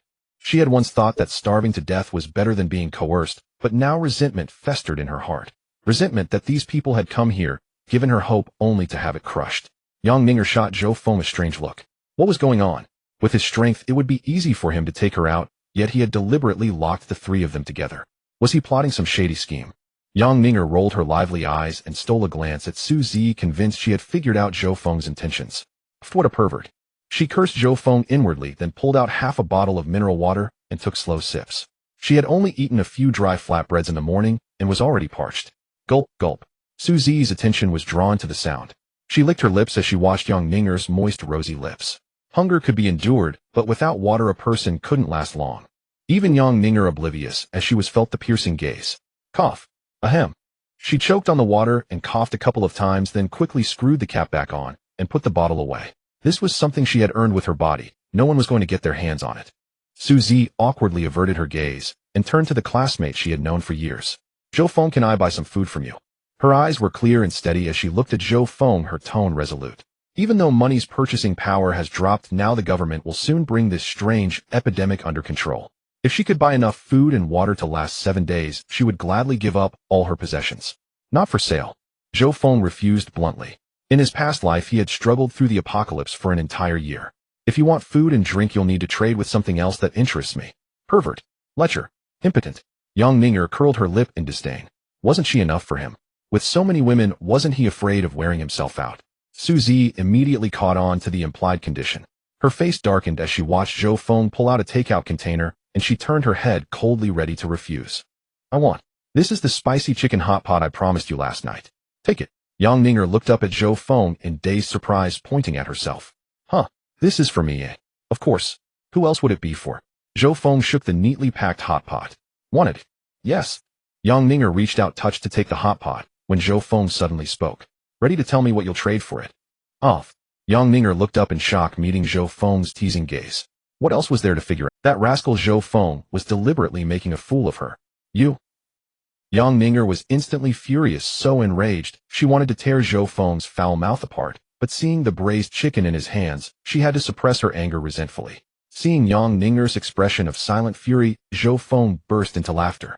Take it, and eat, no need to trade. Though still not appeased, Yang Ninger obediently uttered a thank you. Zhou Feng nodded with satisfaction, stroking her hair. A dog needed gradual taming. No matter how much resentment it harbored, it wouldn't dare turn against its master. Su Zi's expression turned awkward. She had thought Zhou Feng was offering it to her. The aroma in the air made her stomach growl inappropriately. Su Zi's face flushed crimson as she instinctively clutched her stomach, trying to suppress the sudden protest. Zhou Feng raised an eyebrow at her. Want some? Su Zi silently pursed her parched lips, lacking the courage to refuse again. Zhou Feng pulled 2 bottles of water from his backpack and placed them before Su Zi. He knew tangible items were more enticing than promises. Thirsty? Su Zi swallowed hard and asked hoarsely, what do you want in exchange? You? Come with me to Mabe City. Zhou Feng stated casually. You must understand, in the apocalypse, a powerless woman's body is her only asset. Su Zi's eyes reddened instantly as she glared at Zhou Feng. Don't you dare. I'd rather starve than sell my body. And she bit out each word as if warning herself not to waver. Rescue will come soon. Do you think anyone will come for you if you hold out a week? Zhou Feng raised an eyebrow and pressed on with a smirk. Don't be naive. The zombies outside will soon break through this door. Once I leave, no one can save you. His words struck a nerve. Su Zi's eyes flickered. You just turned away several people trying to take shelter from the zombies. I can't guarantee you won't use me as a shield in danger. If I'd use my own woman as a shield, Yang Ninger would have died back at the cafeteria. Startled by the sudden mention, Yang Ninger nodded in confirmation after a moment's hesitation. Though Zhou Feng was a pervert, he wasn't the kind of person Su Zi described. Panicking, Su Zi suddenly recalled Zhou Feng's earlier words in the apocalypse, a powerless woman's body is her only asset. Wait, I have value. Her eyes lit up as she looked earnestly at Zhou Feng. My ancestors included an imperial physician, and my grandfather said in the most talented of all his descendants. I can be your personal medic. I'm skilled in surgery and herbal medicine. Zhou Feng sneered at her earnest plea. Doctors aren't rare in the apocalypse. What makes you think I'd take you for that? Unless. His gaze swept over her. You warm my bed at night. With winter and no electricity, nights relied on quilts. A few bed warmers would make things far more comfortable. The hope faded from Su Zi's face. She sneered. Even if I agreed, how would you get to Mabe? Not to mention the entire city overrun by zombies. You can't even deal with the few outside. Seeing her resolve soften, Zhou Feng's mood brightened. He chuckled and opened the door. Just kill them all, want that solve it. Click. The door swung open, and 5 zombies rushed in. Suzy screamed in terror, scrambling away. Have you lost your mind? There were better ways to die. She wiped her tears, glanced at the slightly flustered Yang Ninger, and followed her to the safest corner. Aren't you afraid? Suzy asked in confusion. Did Yang Ninger have some secret weapon? Zhou Feng faced the zombies calmly, striking with precision and speed, each blow aimed at their heads. Squelch. Points 1. Following Yang Ninger's gaze, Suzy's eyes widened in disbelief. How is this possible? Someone could kill zombies so easily. Watching Zhou Feng dispatch them like minor nuisances. Suzy recalled him kicking people out as shields. Was it because they tried to fight him that he threw them to the zombie? What a psychopath. Thud. The last zombie fell. A flicker of ruthlessness passed through Zhou Feng's eyes. Chun Lei and his crew had escaped, lucky bastards. Zhou Feng. Startled by the dark aura around him, Yang Ninger called out instinctively. He snapped back, his fierce gaze landing on Suzy. So, any more objections? I. Trembling with fear, Suzy's voice cracked. I agree. So terrifying. It felt like if she refused, he'd kill her like a zombie. Why didn't you say so early? Zhou Feng's face broke into a satisfied smile, dispelling the murderous intent. He'll get the car. You two pack up whatever medicine is usable here. Okay. Suzy nodded immediately. In her field, she was reliable. The school cafeteria was piled with corpses. Dark red blood trailed across the floor, and the stench of decay and rust made one nauseous. Stepping over the mountain of bodies, Zhou Feng sifted through the pile near the serving window. I recall Gu Chenxiao had a pretty decent car. Back in the dorm, Gu Chenxiao had flaunted his car keys. Country bumpkin, never seen anything like this, have you? This car's custom modified, even the windows are bulletproof. Without me, you'd never touch a luxury car like this in your life. I really haven't. Zhou Feng sneered at the decaying corpse of his enemy, kicked aside the body on top, and pulled out a bloodstained key. But now, that precious car of yours is mine. Besides the key, he found a phone on Gu Chenxiao. Zhou Feng pocketed it with a grin. Yep, he snapped off Gu Chenxiao's finger to keep the phone, and while the network still worked, downloaded an offline. Just as he was about to put the phone away, Zhou Feng recalled Gu Chenxiao's boast about having videos of. Too bad the phone's broken out, otherwise I'd let you enjoy the scenery you've never seen before your death.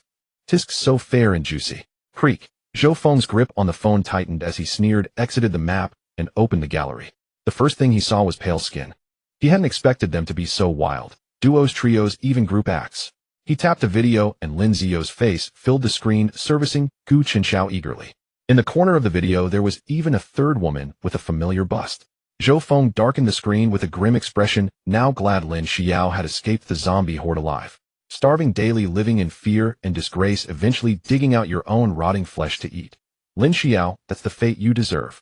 Gazing at Gu Chenxiao's shattered body, Zhou Feng stepped over him expressionlessly. 2 decayed orbs burst under his soul with a wet pop. In a car in the parking lot, a seductive long-haired woman curled away from a cracked window outside, which a dense crowd of zombies clawed with sharp nails. The scorching summer sun nearly dehydrated her to death. If no one came, she wouldn't survive until noon. The car was like a steam oven. Zhang Yuxuan's eyes were fixed on the entrance of the parking lot, afraid to miss any glimmer of hope for survival. Suddenly, a figure appeared at the parking lot entrance. Zhang Yuxuan's eyes widened as she lunged at the car window in excitement, frantically pounding on the door, trying to get his attention. Help me. Someone please save me. She was almost weeping with joy. Finally, someone had come to rescue her. As Zhou Feng entered the parking lot, the first thing he noticed was the ostentatiously modified supercar. He just hadn't expected someone to be trapped inside. Though he didn't want to meddle, he had to kill all the surrounding zombies to get to the car. Zhou Feng. Zhang Yuxuan recognized him the moment he approached, and instantly felt relieved. Zhou Feng. Get me out of here. Don't you want that scholarship, eh? If you save me, you'll change your participation grade back. If it were anyone else, Zhang Yuxuan might have worried they'd hesitate to risk saving her. But Zhou Feng always cared most about his scholarship. With her leverage over his grades, she always kept Zhou Feng firmly under her thumb. Save me. Zhang Yuxuan's voice grew louder, and soon the surrounding zombies were drawn to her. Roar. Bang. The zombies frenziedly clawed at the sports car, but the modified vehicle remained unmoved. Truly worthy of a multi-million-dollar modification. A gleam of satisfaction flickered in Zhou Feng's eyes. Even under siege by so many zombies, it bore not a single scratch. Such a fine car would now be his. Taking advantage of the zombies' distraction, he swiftly ducked behind another car, muscles in his arm, tensing as he hurled the blade the moment a zombie drew near. Thud. The blade sliced through the air in a sharp arc, embedding deep into the zombie's skull. In an instant, the boning knife was back in Zhou Feng's hand. Zhang Yuxuan pressed against the window, her mouth agape in disbelief. Was this the same student she had suppressed, the one who couldn't even get a grant? When had Zhou Feng become so formidable? Great. Zheng Yuxuan's eyes grew brighter as she watched him. If Zhou Feng escorts me home, won't I be safe on the way? Roar. As the zombies dwindled one by one, the others seemed to sense something amiss. Zhou Feng dared not delay. He yanked the blade from the zombie's brain, his gaze calm, yet resolute, as he scanned the horde for the next target. The boning knife in his hand was growing dull. Without the range 3 speed boost, the blade might not even penetrate a zombie's skull. Thud. Only when the last zombie fell did Zhou Feng stop, panting heavily. Zhou Feng. Zheng Yuxuan's face pressed against the glass as she suddenly spoke. Pry open this car door for me, then drive me home. Her tone was self-righteous, her eyes filled with conviction in her own words. Are you insane? Speechless, Zhou Feng opened the driver's door and sat down, commanding the woman in the passenger seat. Get out. This is my car. Zheng Yuxuan was stunned for a moment, then exploded in fury. This is my boyfriend's car. If anyone's leaving, it's you. And Zheng Yuxuan eyed Zhou Feng suspiciously as he familiarized himself with the controls. How do you have my boyfriend's car key? At that, Zhou Feng turned to examine Zheng Yuxuan. He narrowed his eyes, searching his memory thoroughly, until he finally found this woman in some forgotten corner of his mind. Zheng Yuxuan. In his past life, she was the instructor who had targeted him at school. Zhou Feng remembered that not long ago she had altered his participation grade, without cause, costing him the scholarship that fell into Gu Qingxiu's hands. No wonder. Wait. He suddenly recalled the video had seen on Gu Qingxiu's phone. The other woman in it was you. I'm asking you a question. Seeing Zhou Feng silent, Zheng Yuxuan irritably nudged him. How did you get my boyfriend's car key? Your roommates. Did you steal it from him? Zhou Feng had lost all patience for humoring Zheng Yuxuan. His voice turned icy. Get out. You want me to get out? Zheng Yuxuan pointed at herself incredulously. This is my boyfriend's car, and you, a thief, are giving orders. What if I call the police? She thought she had found his weak spot, curling her red lips in a threat. Take me to Gu Qingxiu and drive me home, and he'll consider putting in a good word for you. Huh. Zhou Feng was almost amused by her audacity. Fine, I'll take you to Gu Qingxiu right now. Hope you can still smile when you see him. Smart move. Zheng Yuxuan snorted coldly, her gaze shifting to the backpack Zhou Feng carried. I'm thirsty. Do you have any water in your bag? After being scorched under the sun for a whole day and night, it was a miracle she hadn't gotten heat stroke. Zhou Feng stared straight ahead as he drove and replied casually. No. Zheng Yuxuan pursed her lips, spotting the outline of a water bottle. It's just a bottle of water. Why be so stingy? Give me one now, or you'll never graduate smoothly.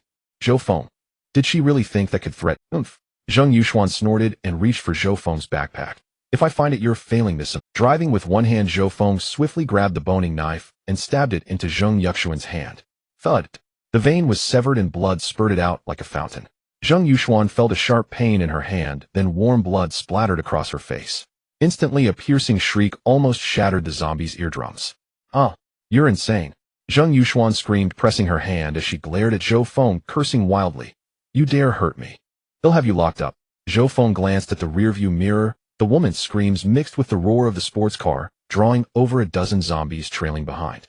Screech. The sports car executed a stylish drift in front of the cafeteria. Zheng Yuxuan's head slammed against the car, a red welt quickly forming on her forehead. She glared at Zhou Feng with blazing fury. You. Bang. Zhou Feng opened the passenger door from the console and kicked her out. Your boyfriend's inside. He turned his head and winked at Zheng Yuxuan, who was sprawled on the ground, his smile gentle. When you become a zombie, maybe you can find his rotting corpse for a nibble. Stay lovey-dovey. Wishing you happiness. Before the words faded, Zhou Feng shut the door and sped away in the sports car. Roar. The zombies' excited howls were right at hand. Zheng Yuxuan turned her neck stiffly, only to be met with the stench of a zombie's breath. Aunt, Zhou Feng. Zheng Yuxuan screamed in terror, her face drained of color as she scrambled after him. Don't go, please don't go. I know I was wrong. Don't come closer, woo-woo, my flesh isn't tasty at all. Faced with the bow ties, please, the heartless zombie chose to sink its teeth into her back. What gibberish was it spouting? It smelled so good. Zheng Yuxuan struggled desperately to crawl forward, but a chunk of flesh from her back was savagely torn off by the zombie. The car finally fell silent. Zhou Feng relaxed completely against the seat, glancing at the points tally stuck at 99 out of the corner of his eye. He lowered the window and casually shot out a boning blade. Points 1 will the host exchange for a lottery draw. The blade sank into the zombie's brain before swiftly retracting, flinging droplets of stinking brain matter into the air. Zhou Feng wiped the boning knife clean and nodded. Exchange. The next second, a massive green wheel reappeared in his mind. Zhou Feng pulled out a wet wipe from the car and meticulously cleaned his hands, muttering, System God bless me, let me hit a blue trade on my first try. Having said that, he pressed the lottery button without hesitation. The green wheel spun the pointer swiftly passing countless green traits of all kinds. Half a minute later the wheel slowed down, until it stopped. Before Zhou Feng could examine it closely, a green light shone on his face. Congratulations, host.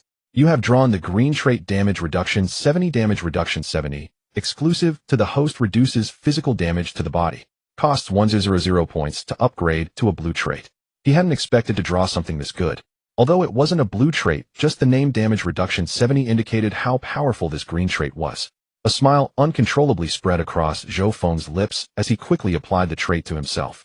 As for defense points, he wouldn't waste them on ordinary wounds. After all, there weren't many things that could completely block zombie infection. Screech. Zhou Feng parked the car at the entrance of the infirmary, then got out and walked inside. The harsh sound caught Yang Ninger and Su Zi's attention. They cautiously peered through the crack in the door and only relaxed when they saw it was Zhou Feng. Why did you take so long? Yang Ninger suppressed the faint worry in her heart, still sharp-tongued. You were gone so long I thought you'd finally died out there. Zhou Feng used one hand to roughly ruffle Yang Ninger's hair, then flicked her forehead with a thump. Such a venomous mouth, why don't I just pull out all those poisonous fangs? Perfect. He pried open Yang Ninger's small mouth and slid his index finger inside, running it along her teeth. Without teeth you wouldn't bite me, it'd definitely be more comfortable than now. Yang Ninger was so frightened she didn't dare move. Damn it. Zhou Feng was such a pervert, he might actually like a toothless beauty. Be good. He pulled out his index finger, drawing a silver strand of saliva in the air. Then he wiped his hand on Yang Ninger's smooth little face, plugged Gu Chengxiu's phone to charge, and spoke. Get some rest, we leave in 3 hours. Su Zi sat silently in the corner, then suddenly spoke up. Zhou Feng, someone in the class group chat is bad-mouthing you. Although she still held no goodwill towards Zhou Feng, currying favor with him now would make her own life easier down the line. Zhou Feng acknowledged this with a grunt, pulled a withered, severed finger from his pocket to unlock his phone, logged into his account, and as soon as he entered the class group, he saw Zheng Yuxuan's frantic slander against him. Gulp. Yang Ninger swallowed nervously. He even collected fingers. She even suspected Zhou Feng had just been looking for an excuse to collect her teeth. Su Zi immediately recognized it as a human finger covered in liver spots, but still asked in disbelief, what is that? It's Gu Chengxiu's finger. Zhou Feng said casually. I'm using his phone, so having a finger to unlock it is more convenient. Su Zi silently scooted her, but away from Zhou Feng. Too perverted. He was a completely inhuman beast. You murderer, the police won't let you get away with this. In the kitchen compartment, Zheng Yuxuan, shivering with cold, curled up in a corner. Enduring the pain, she clutched her phone and denounced Zhou Feng's cruelty. Zhou Feng, you are utterly depraved. How dare you throw me into a horde of zombies? Though she had hidden away, she could clearly feel the virus eroding her body. The terror of impending death made the hatred for Zhou Feng in Zheng Yuxuan's heart burn even fiercer. She absolutely could not die silently and unnoticed. She had to make Zhou Feng pay. I was killed by Zhou Feng. He pushed me into the zombie horde. Zheng Yuxuan sent several voicemails in succession, her voice pitiful, stirring sympathy among the classmates in the group. Really? Zhou Feng, how could you do this to Teacher Zheng? Teacher Zheng is usually so good to us. Group members also began to condemn Zhou Feng. Even if you were angry that she canceled your scholarship, that's no reason to kill her. That's a human life. The counselor never expected that one of her students would become a murderer. Unlike Chun Lei killing zombies, Zhou Feng truly dared to kill people. Don't worry, she assured Zheng Yuxuan. Even if the murderer is my student, I won't let him go unpunished. Chun Lei saw the messages in the group, a flash of hatred for Zhou Feng in his eyes. Zhou Feng has killed more than one person. He lay on a filthy mat and sent a message in the group. This morning he pushed several PE students out to take the blow for his own safety. He's far more ruthless than you can imagine. These words caused an uproar in the group. What's going on? Are you all okay? Are you still alive? Call the police.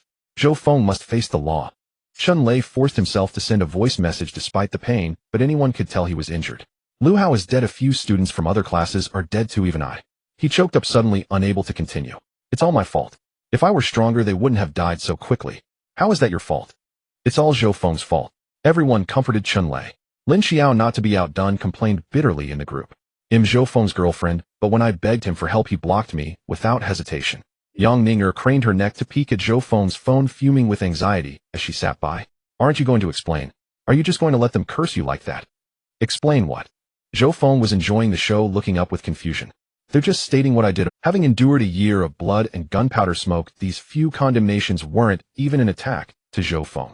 But even though he didn't care about the insults, he wouldn't let others take advantage of him for nothing. Hey, race, a little gift for you.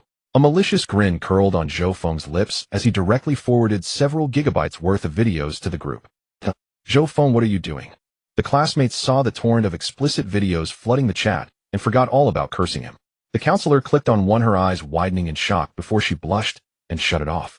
Zhou Feng, have you no remorse? You're openly distributing pornographic videos in the group.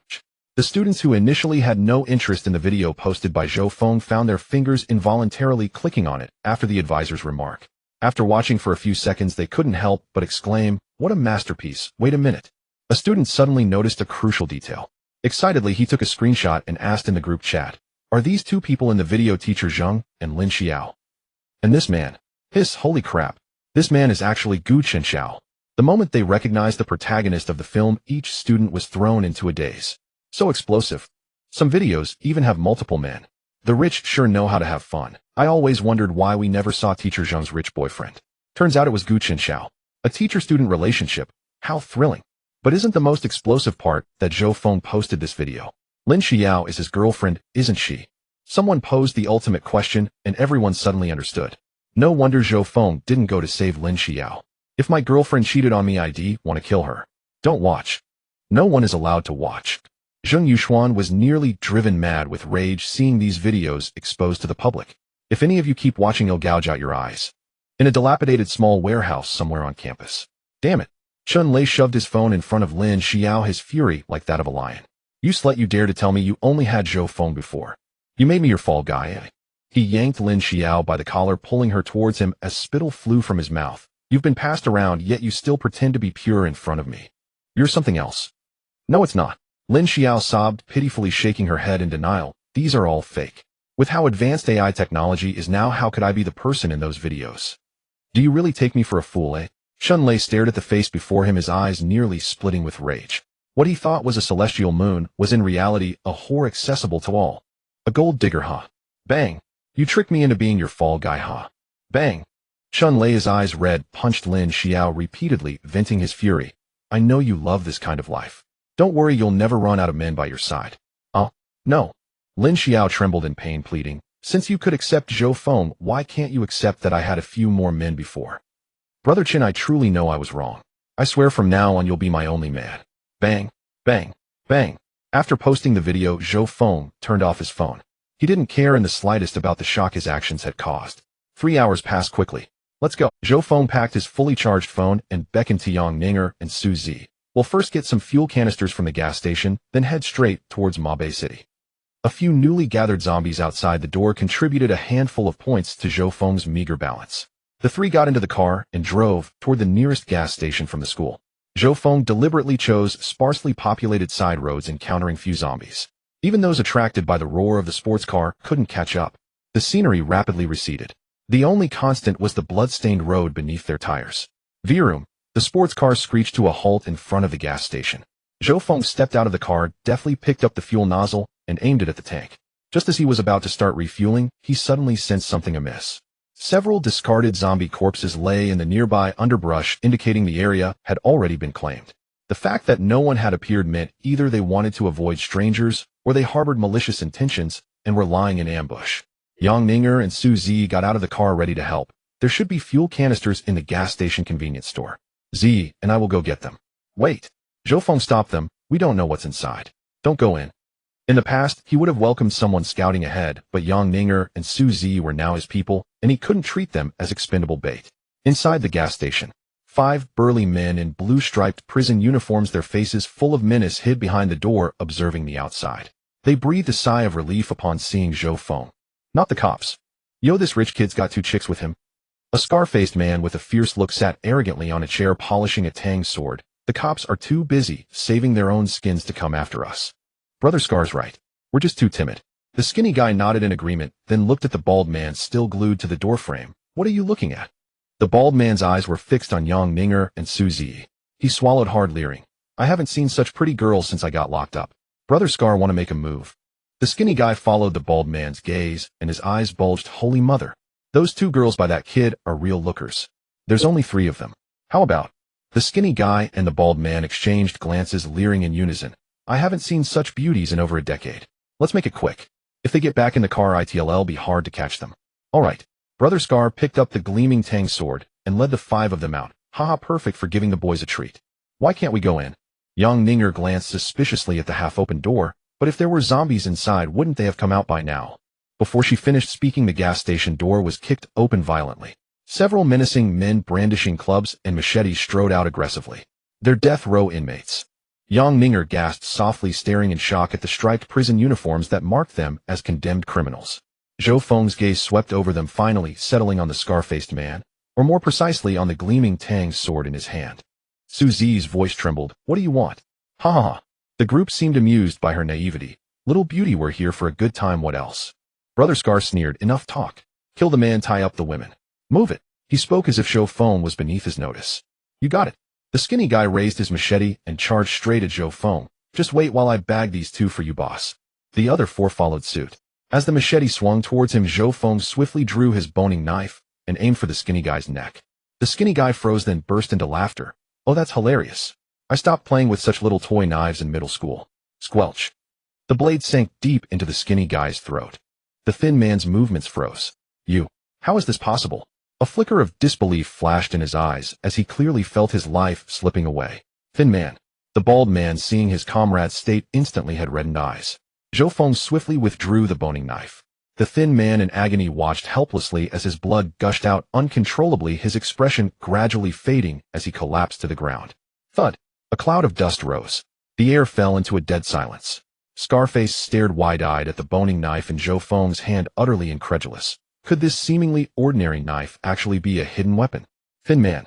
Flames of rage burned in the bald man's eyes as he swung a baseball bat at Zhou Feng. They'll kill you. The other fugitives snapped back to reality, realizing they had been intimidated by a mere youth. They bared their weapons with hostile expressions and encircled Zhou Feng. With his escape routes blocked, Zhou Feng had no choice but to confront them. He dodged a Tang horizontal sword swinging from the side and kicked the bald man's wrist with brutal force. Crack! A faint sound of bone fracturing echoed. Zhou Feng sidestepped behind the bald man and slashed the boning knife across his throat, severing his windpipe. At the same time, Scarface's Tang sword struck Zhou Feng. Shoo! Zhou Feng's clothes tore instantly, but the blade's tip only left a faint red mark on his skin, oozing a trace of blood. Scarface's eyes widened in shock at the sight. He knew exactly how much force he had used. How could the blade not even penetrate the flesh beneath the skin? This defied all logic. Zhou Feng glanced at the spot where the sword had struck, feeling only a slight sting on his skin with no other discomfort. Then why bother defending? Even if he stood still, they might not be able to cut him down. The air seemed to ignite with the tension. Scarface launched another attack, the blade whistling through the air like an eagle's cry, aiming straight for Zhou Feng's face. If it hit, an ugly scar would surely mar the young man's visage. Zhou Feng sidestepped left, easily evading the ferocious strike. As Scarface stumbled, he hurled the blade straight at Scarface's eye socket. Shoo! A sharp pain shot through Scarface's eye, blood streaming down his cheek. The others' hearts tightened, fearing the blade might find them next. What are you backing away for? Scarface, noticing his underling's retreat, covered his bleeding eye socket and barked through the pain. All of you attack. The group exchanged glances before gritting their teeth and charging forward. Die. Zhou Feng, watch out. Young Ninger, hiding behind the fuel tank, felt her heart leap at the sight. Zhou Feng let the attacks from behind land on him, rushed forward, pinned Scarface down, and drove the boning knife deep into his temple. Shoo! Scarface's gaze gradually dulled, and his grip on Zhou Feng slowly loosened. The remaining men sensed something was wrong. Their attacks barely harmed Zhou Feng. Even when they stabbed at his back with the blade's tip, it only penetrated. No, how is this possible? Is he even human? The group staggered back several steps. Such strikes would have killed any normal person multiple times over. Aching all over, Zhou Feng stood up, picked up Scarface's fallen Tang sword, and with a grim expression advanced step by step toward the condemned criminals. Did you enjoy that? No. The man holding a weapon trembled, retreated, and turned to flee. Shoo! The blade pierced through the back of his neck. Zhou Feng deftly tugged the silver thread attached to the blade, retrieving the boning knife. Thud! Having witnessed Zhou Feng's terror, the 3 remaining men fell to their knees, begging for mercy. Boss, please don't kill us. We'll leave right now. All the supplies and gasoline here are yours. We failed to recognize your greatness. Please spare us. As they kowtowed, another corpse hit the ground. The remaining 2 exchanged horrified glances, realizing begging was futile. They scrambled up and ran in opposite directions. Damn it. Just you wait. With cold eyes, Zhou Feng shot one of them down, then hurled the knife. The boning knife instantly pierced the triangular-eyed man's calf. He screamed and collapsed, staring in terror, as Zhou Feng raised the Tang sword. No. Please. Shoo! Without hesitation, Zhou Feng slit the triangular-eyed man's throat amid his pleas. Only when the last man fell did he finally breathe a sigh of relief. Killing humans was far more exhausting than killing zombies. He gathered the knives from the bodies and handed two to Yang Ninger, and Suzy, from now on, when we encounter zombies, you'll fight alongside me. Yang Ninger's face turned pale. Kill zombies. She had never even killed a chicken in her life, let alone had the courage to slay zombies. Suzy's hand trembled as she held the knife. I'm supposed to be a medic, not suited for the battlefield. Next time he'll put a zombie in front of you. Kill or be killed. The choice is yours. Alright. Seeing Yang Ninger accept the knife, Zhou Feng paid them no further attention, instead lowering his head to polish his new weapon.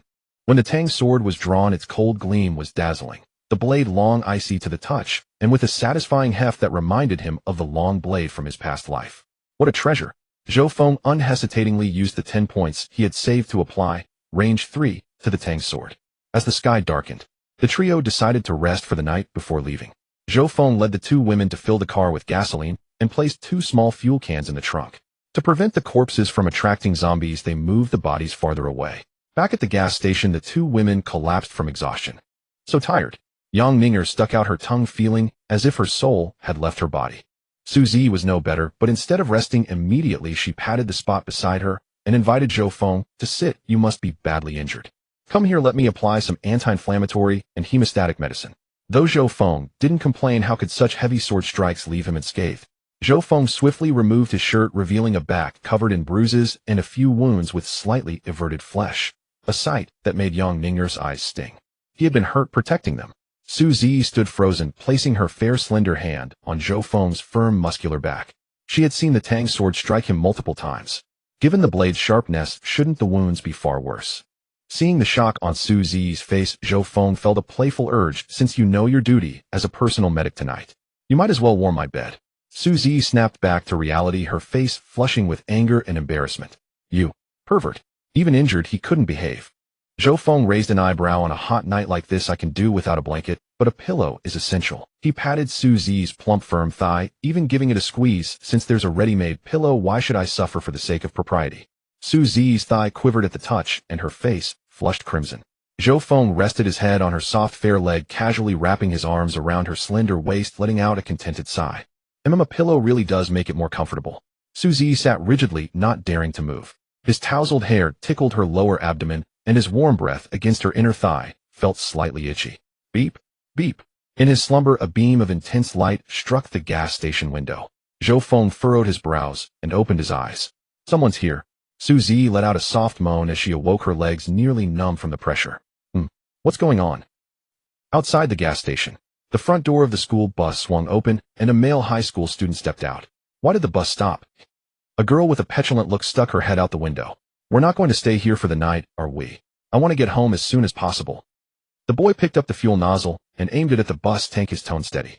It's too dangerous to travel at night. Let's fill up and rest here for the night. Hearing this, a few others stepped off the bus. Can we hold off the zombies here? When we left school, there were a few zombies trailing behind the bus. Coward. Ding Ziwei scoffed lightly as she jumped off the bus. What's there to fear from just a few zombies? Dong Baifan set down the fuel nozzle and reassured them. Everyone rest assured. The gas station's lobby is at least sturdier than the school bus. Are you all insane?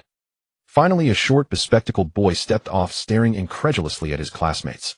The noise of the bus will keep attracting zombies to follow us. Are we just going to stay here and let them surround us? You're exaggerating. The classmates cast exasperated glances at the glasses-wearing boy. Besides, Dong Baifan has been driving for so long, he needs rest. None of us know how to drive the bus. All right, Wang Chun. The tall guy stepped in to mediate, tugging at the short, bespectacled boy. Don't borrow trouble, even if zombies come in here. He had been exceptionally strong since childhood. After the apocalypse began, he had single-handedly killed 2 zombies. Hearing the tall guy's words, the others couldn't help but breathe a sigh of relief. They were truly exhausted, having been in a state of terror since the zombie outbreak the previous afternoon. Now that they had a place to rest, no one wanted to leave. This group really knew how to cause him trouble. Zhou Feng stood by the window, peering vaguely through the moonlight in the direction from which the school bus had come. At the edge of his vision, in the darkness, countless zombies began to emerge, like a tide of corpses surging through a rice field. This place was no longer safe. But even if they left now, they wouldn't get far before being caught unless they held off that horde. A headache crept over Zhou Feng. He could only tell the 2 women to pack their things and move them to the car parked at the back door. Bang! A kick slammed against the gas station door. Ding Ziwei twisted the doorknob hard, frowning in displeasure. Why is the door locked? Big guy. She called out to the tall guy at the back of the group. Come take a look. I want to get a good night's sleep today. The tall guy walked over and peered through the keyhole. It's bolted from the inside. What? Not just Ding Ziwei, but the others were also startled, not expecting anyone to be inside the gas station. Hey, open the door, whoever's in there. Ding Ziwei caught a glimpse of Zhou Feng through the crack in the door, and her eyes lit up. Big brother, please open up for us. Zombies are chasing us. Zhou Feng couldn't fathom what was going through these people's minds, bringing danger to others, and then demanding entry as if they had every right. Zhou Feng didn't care if these people were the nation's future blossoms. He had no intention of opening the door. He tapped on the window, his tone icy. You're not welcome here.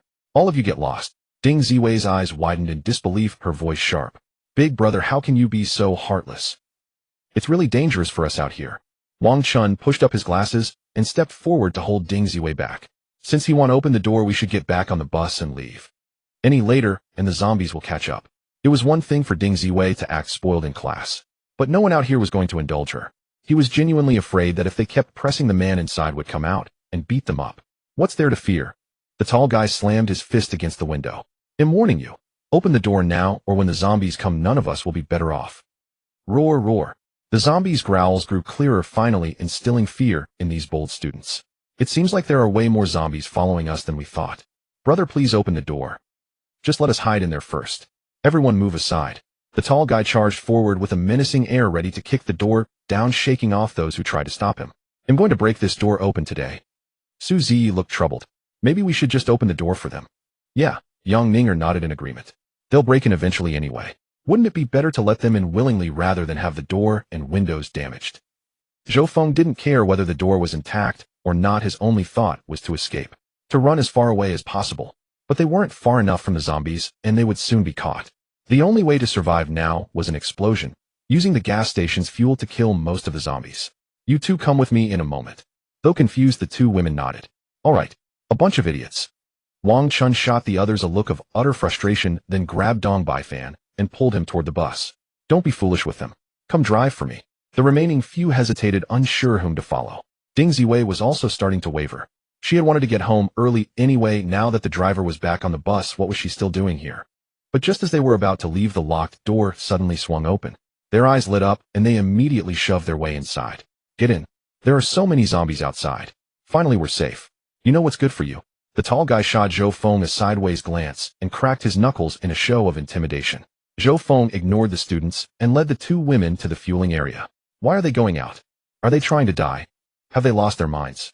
The tall guy cursed under his breath as he watched Zhou Feng and the others walk away, then slammed the door shut. Forget them. The zombies will be here any second. Zhou Feng walked over to the pumps, picked up a fuel nozzle, and handed it to Yang Ninger. Open the valve and let the gas flow. There are too many zombies coming. I can't guarantee it'll get you out safely. Blowing up the gas station is our only chance. Yang Ninger's hands trembled as she held the nozzle. After 18 years of abiding by the law, was she finally about to break it? Su Zi also swallowed hard, staring at the nozzle Zhou Feng had handed her. Do we really have to do this? If you want to die, you can choose not to. Su Zi also swallowed hard, staring at the nozzle Zhou Feng had handed her. Do we really have to? Yang Ninger and Su Zi could only steel themselves to pour oil on the ground. When Ding Ziwei inside the service station saw what Zhou Feng had done, her scalp tingled, and she let out a piercing scream. Startled by Ding Ziwei, the crowd looked up. Holy crap! The tall man leaped up from his stool, his eyes bulging as he peered outside. This guy is going to... Startled by Ding Ziwei, the crowd looked up. Holy crap! The tall man leaped up from his stool, his eyes bulging as he peered outside. This guy is going to get us all killed. Stop him! The door, which had just been shut, burst open with a bang. Don't be rash. Brother, let's talk this out. Have you all lost your minds? The tall man's legs churned like windmill wheels as he wrested the oil nozzle from Yang Ninger's hand. If you want to die, go somewhere else. Don't drag us down with you. So we took over your spot to hide from the zombies. You're so selfish. Do you have to take everyone down with you? The crowd glared at Zhou Feng and the two women with disgust and loathing, chattering accusations. Don't you know how many zombies are out there? And yet he was heartless enough to want them all dead. Ding Ziwei, still shaken, lunged to snatch the oil nozzle from Zhou Feng, but he deftly dodged her. Because of their interference, he had no time to spread the oil across the ground. I remember warning you. Zhou Feng's face darkened as he drew the Tang saber from behind his back, slicing through the fuel hose with lightning speed. Thick oil gushed from the pipe. I told you to get the hell out. Not only did they bring danger here, but now they had the audacity to accuse him of endangering lives. Ding Ziwei glared at Zhou Feng, her neck stiff as she retorted, "We were about to leave, but you opened the door." Her words resonated deeply with the students. Exactly. If the door hadn't suddenly been opened, they would have already left with Wang Chun and Dong Baifan. Now that the school bus was gone, they couldn't leave even if they wanted to. Zhou Feng let out a cold laugh, wasting no more words on them, as he neatly severed the other two fuel hoses. The tall man and the others turned pale, never expecting Zhou Feng to be so insane. "Quick, hide. Where's the school bus?"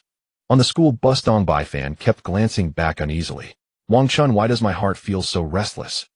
On the school bus, Dong Baifan kept glancing back uneasily. "Wang Chun, why does my heart feel so restless?" Wang Chun sat at the back, nervously adjusting his glasses. In truth, he had regretted it the moment the bus started moving. Ding Ziwei and the others, though infuriating and deaf to reason, were not bad at heart. Especially if they died because of his instigation to Dong Baifan, he would never forgive himself. "Maybe we should go back." The two agreed instantly, and the bus deftly turned around to head back. Roar! A zombie lunged at the crowd, its foul maw wide open. Zhou Feng kicked the zombie in front of him, dragging Yang Ninger and Su Zi into the service station. Their car was still parked at the back door. "Follow him." Ding Ziwei and the others gritted their teeth and dashed after Zhou Feng's group into the station. Even if the gas station risked an explosion, it was better than dying in a zombie's jaws. "Wait for me." The last student could already smell the stench of the zombie behind him. His eyes reddened as he begged, hoping someone would lend a hand. The zombie's growl rumbled in its throat as it surged forward, sinking its teeth into the student's nape. "Oh!" The student let out one final short cry of pain before his neck was snapped. Zombies swarmed around him, feasting on the fresh flesh. The others breathed a sigh of relief as they finally made it safely into the station. Bang! The remaining 4 students, still trembling, shoved things against the door. Realizing one of them was missing, their eyes reddened. Chun Ziming was right behind me. Did he not escape the zombies? Are we going to die here today? Wah! Sobs filled the air, and even the tall man's hands trembled. "Stop crying. If you don't want to die, move faster." As they braced the door, Zhou Feng drove the sports car onto the open ground in front of the station. Click! He rolled down the window and tossed out a windproof lighter. The tiny flame fell onto the gasoline-soaked ground, and the fire erupted, instantly crackling and spreading rapidly. Amidst a series of explosions, the blue sports car plowed through zombies and sped away. What's happening? Wang Chun and Dong Baifan had just reached the outskirts when they saw flames rising from the gas station. They tried to reverse, only to find the bus surrounded and trapped by zombies. Crackle! The fire spread quickly, flames licking at the fuel-soaked machines. Suddenly, a deafening explosion roared. Boom! Boom! Boom! A scorching blast wave swept through the gas station. Even the distant school bus was sent flying, and those inside the service station at the epicenter were torn apart, their remains scattered. No! Wang Chun, eyes red, collapsed unconscious in the bus, consumed by regret. Points 1.1. Music played in Zhou Feng's car as the system's chimes rang incessantly. Humming a tune, he opened the system panel. The next second, his eyes flew wide open. LV0, personal shelter. Points 467 can be used for shelter upgrades, exchanging defense points and lottery draws. Talent gold affix per level. Affixes range 3, damage reduction 70. Territory 1. Population 1 LV. 0 shelter can accommodate up to 1 person. Defense 1010 points. When attacked, a defense shield will activate, costing 1 defense point per 1. Lottery draws 0. Over 400 points. Zhou Feng hadn't expected that a mere evening's incident would net him far more points than 2 days of hard zombie killing. Gripping the steering wheel, he stared at the system panel with glittering eyes. Just 2 green affixes had allowed him to carve a path through the apocalypse. He couldn't imagine how powerful a blue affix drawn from 100 points would be. If only he could resist the urge to draw. Damn it, he couldn't. Maybe. Just once. Zhou Feng glanced hesitantly at the zombies outside. After all, there were plenty more points to be farmed. Sharpening the axe won't delay the woodcutting. Having convinced himself, he hummed and opened the lottery page. A blinding green light enveloped him as the system flashed a message. Congratulations, host. You have drawn the green affix Rotten Brain Resonance. Rotten Brain Resonance. This affix can be attached to zombies to control them. Green affix controls up to 100 common zombies. Each switch to a different zombie costs an additional 10 points. Host is advised to dispatch zombies to the shelter as soon as possible for building repairs. Holy crap! Zhou Feng murmured. This green affix was a game changer. But wouldn't a shelter just materialize out of thin air with a system notification? He actually had to build it himself. Fortunately, he had drawn the green trait Rotten Brain Resonance this time, otherwise just building a single shelter would have taken an eternity. Zhou Feng scanned his surroundings intending to resonate with a zombie for an experiment, but his expression shifted slightly as he noticed the blockades on both sides of the road. With a screech of brakes, he slammed to a halt, his face darkening as he glared at the sharp wooden barricade ahead. It was barely dawn at the Galu supermarket.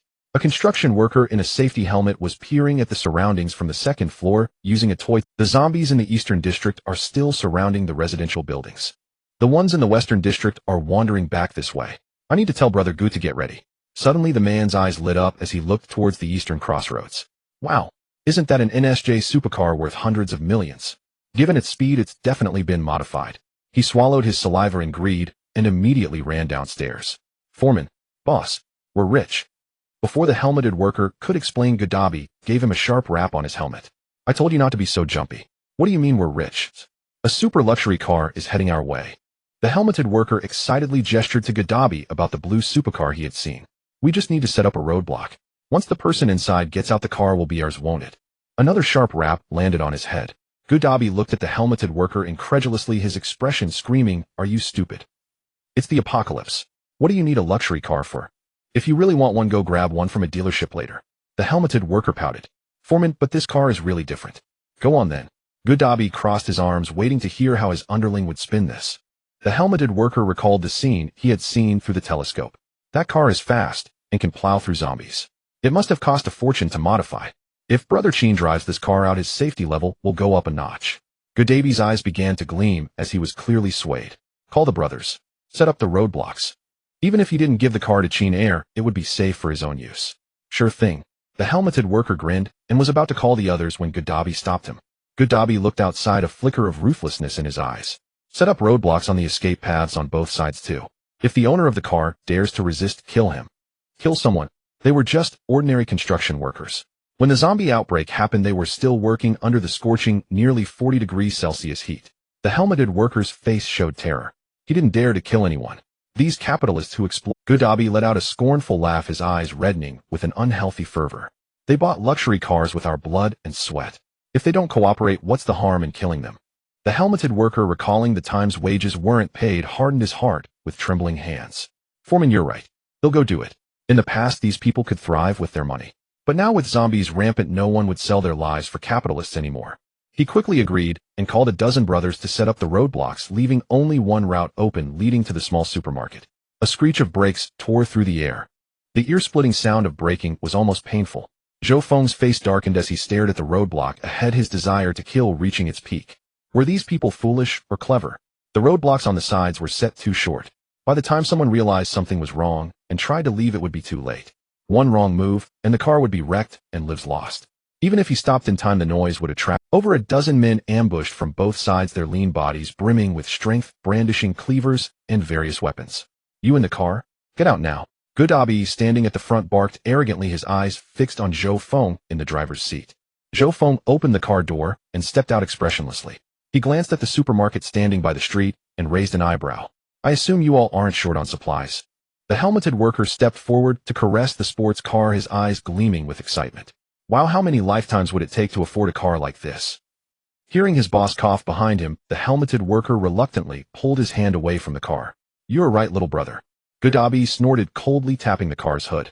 We don't lack supplies, but we do lack a vehicle. Leave the car and you can go. Seeing the man's confident expression that he would hand over the car, Zhou Feng curled his lips. You might not need supplies, but I do. Huh. Gaddafi was taken aback, then let out a disdainful laugh. You're not thinking of robbing us, are you? At this, the workers surrounding Zhou Feng burst into laughter. Huh. This kid must have some nerve thinking he can take our supplies. I'm going to beat him to a pulp. How we barely have enough to eat, and he's dreaming of getting a share. Zhou Feng wasn't bluffing.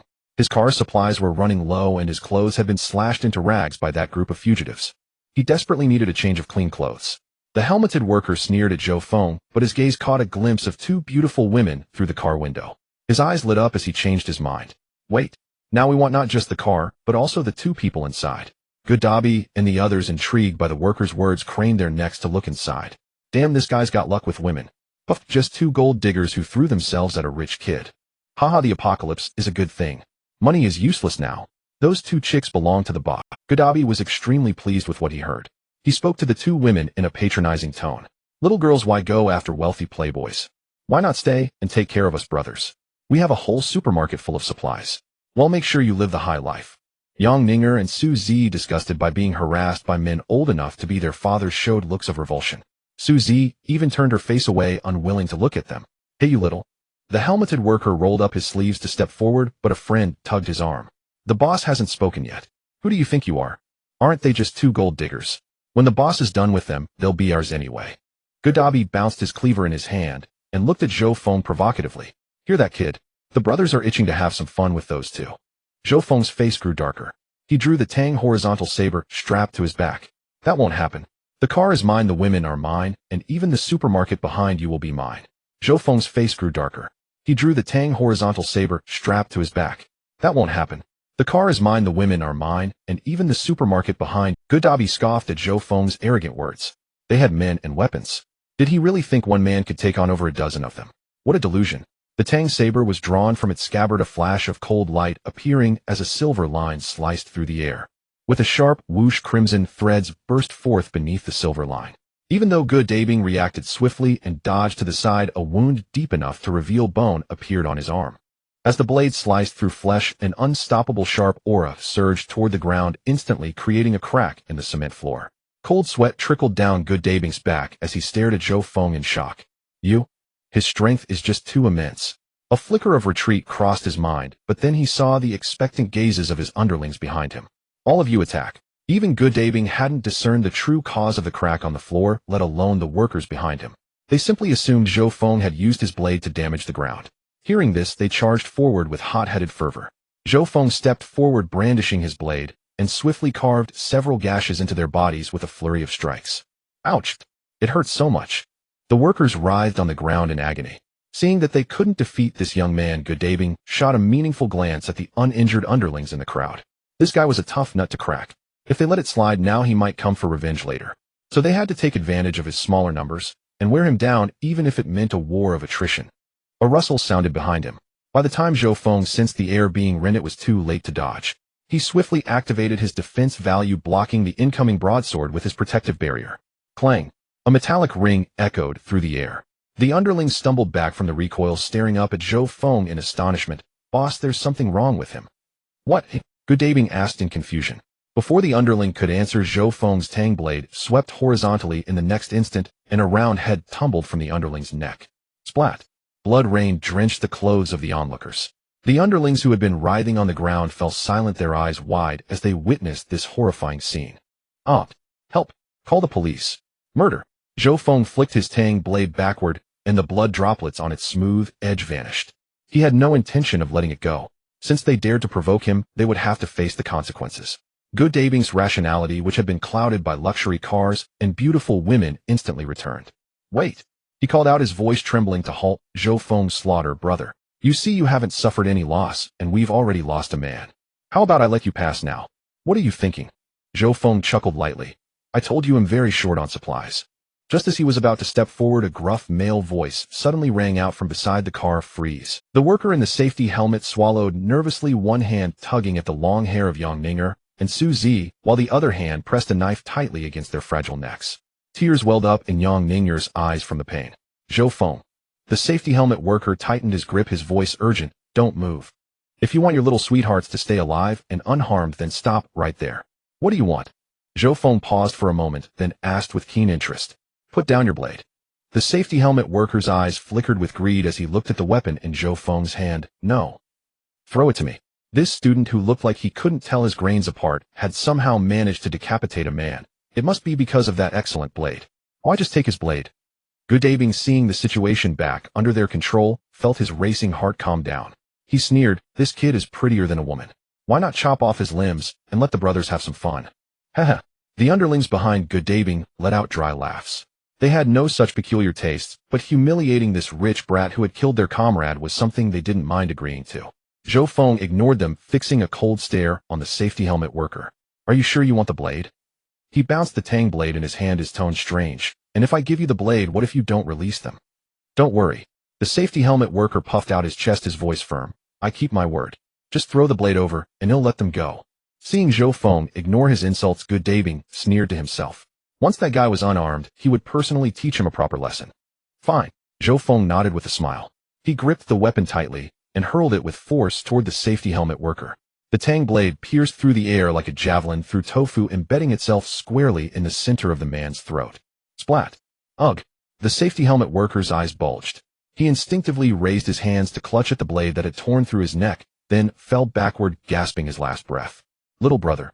Good Dabing's eyes blazed with fury as he swung his weapon at Zhou Feng. The air whistled with the force of the strike. Clang. Zhou Feng sidestepped the blow. The heavy blade struck the ground with a metallic ring.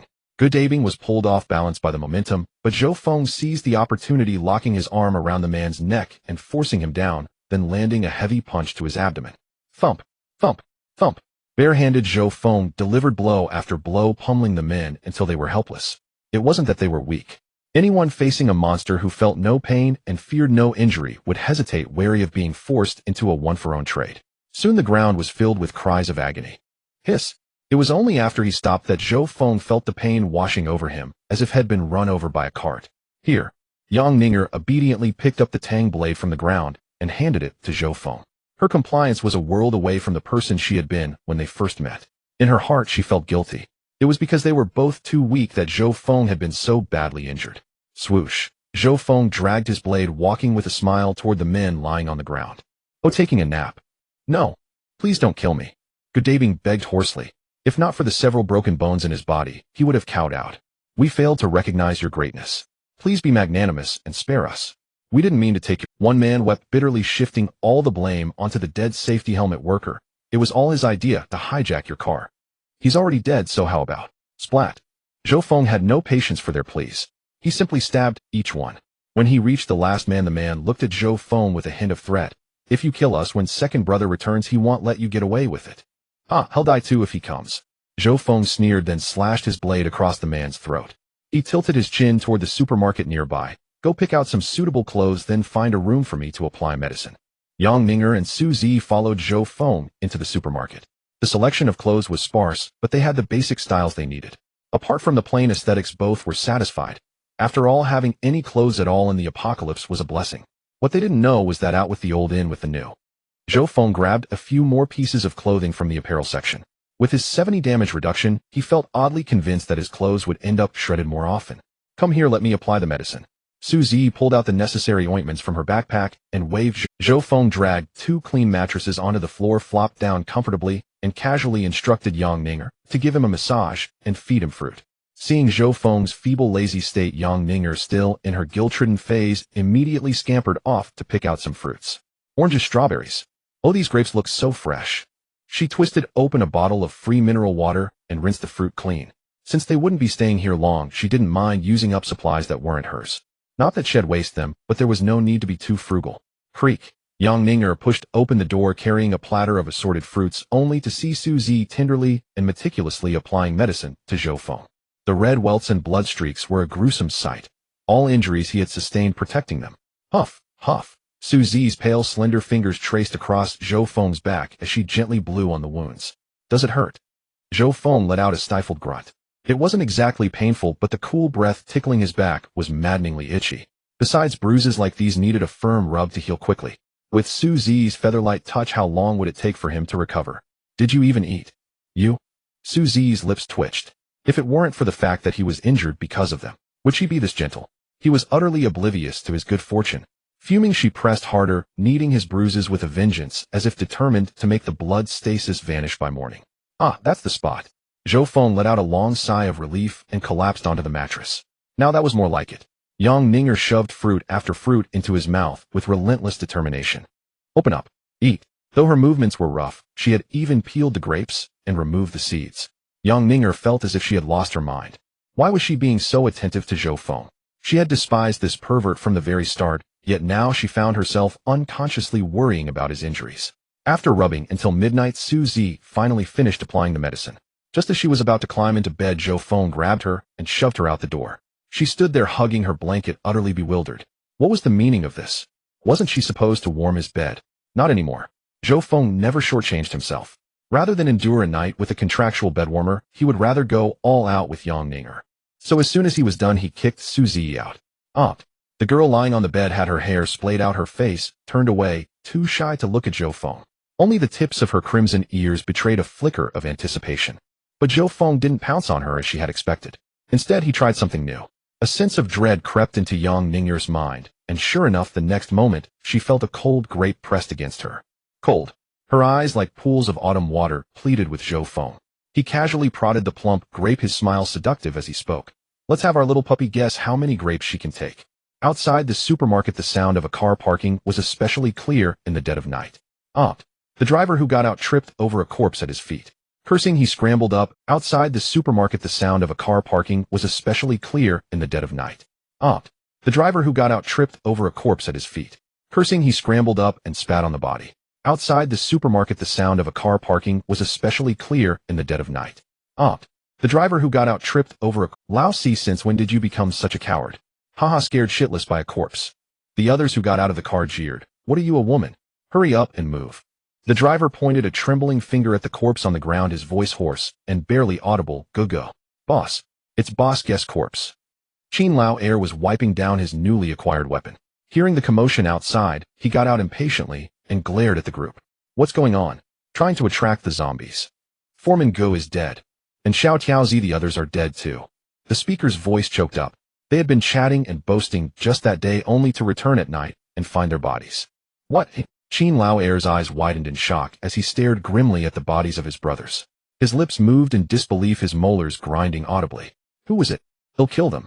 He'll avenge Foreman Go. His gaze was drawn to the luxury car not far away, blocked by wooden spikes. In an instant, he pieced together what had happened. Someone must have had their eyes on the car, and Godabin had reluctantly agreed. The result? They had bitten off more than they could chew.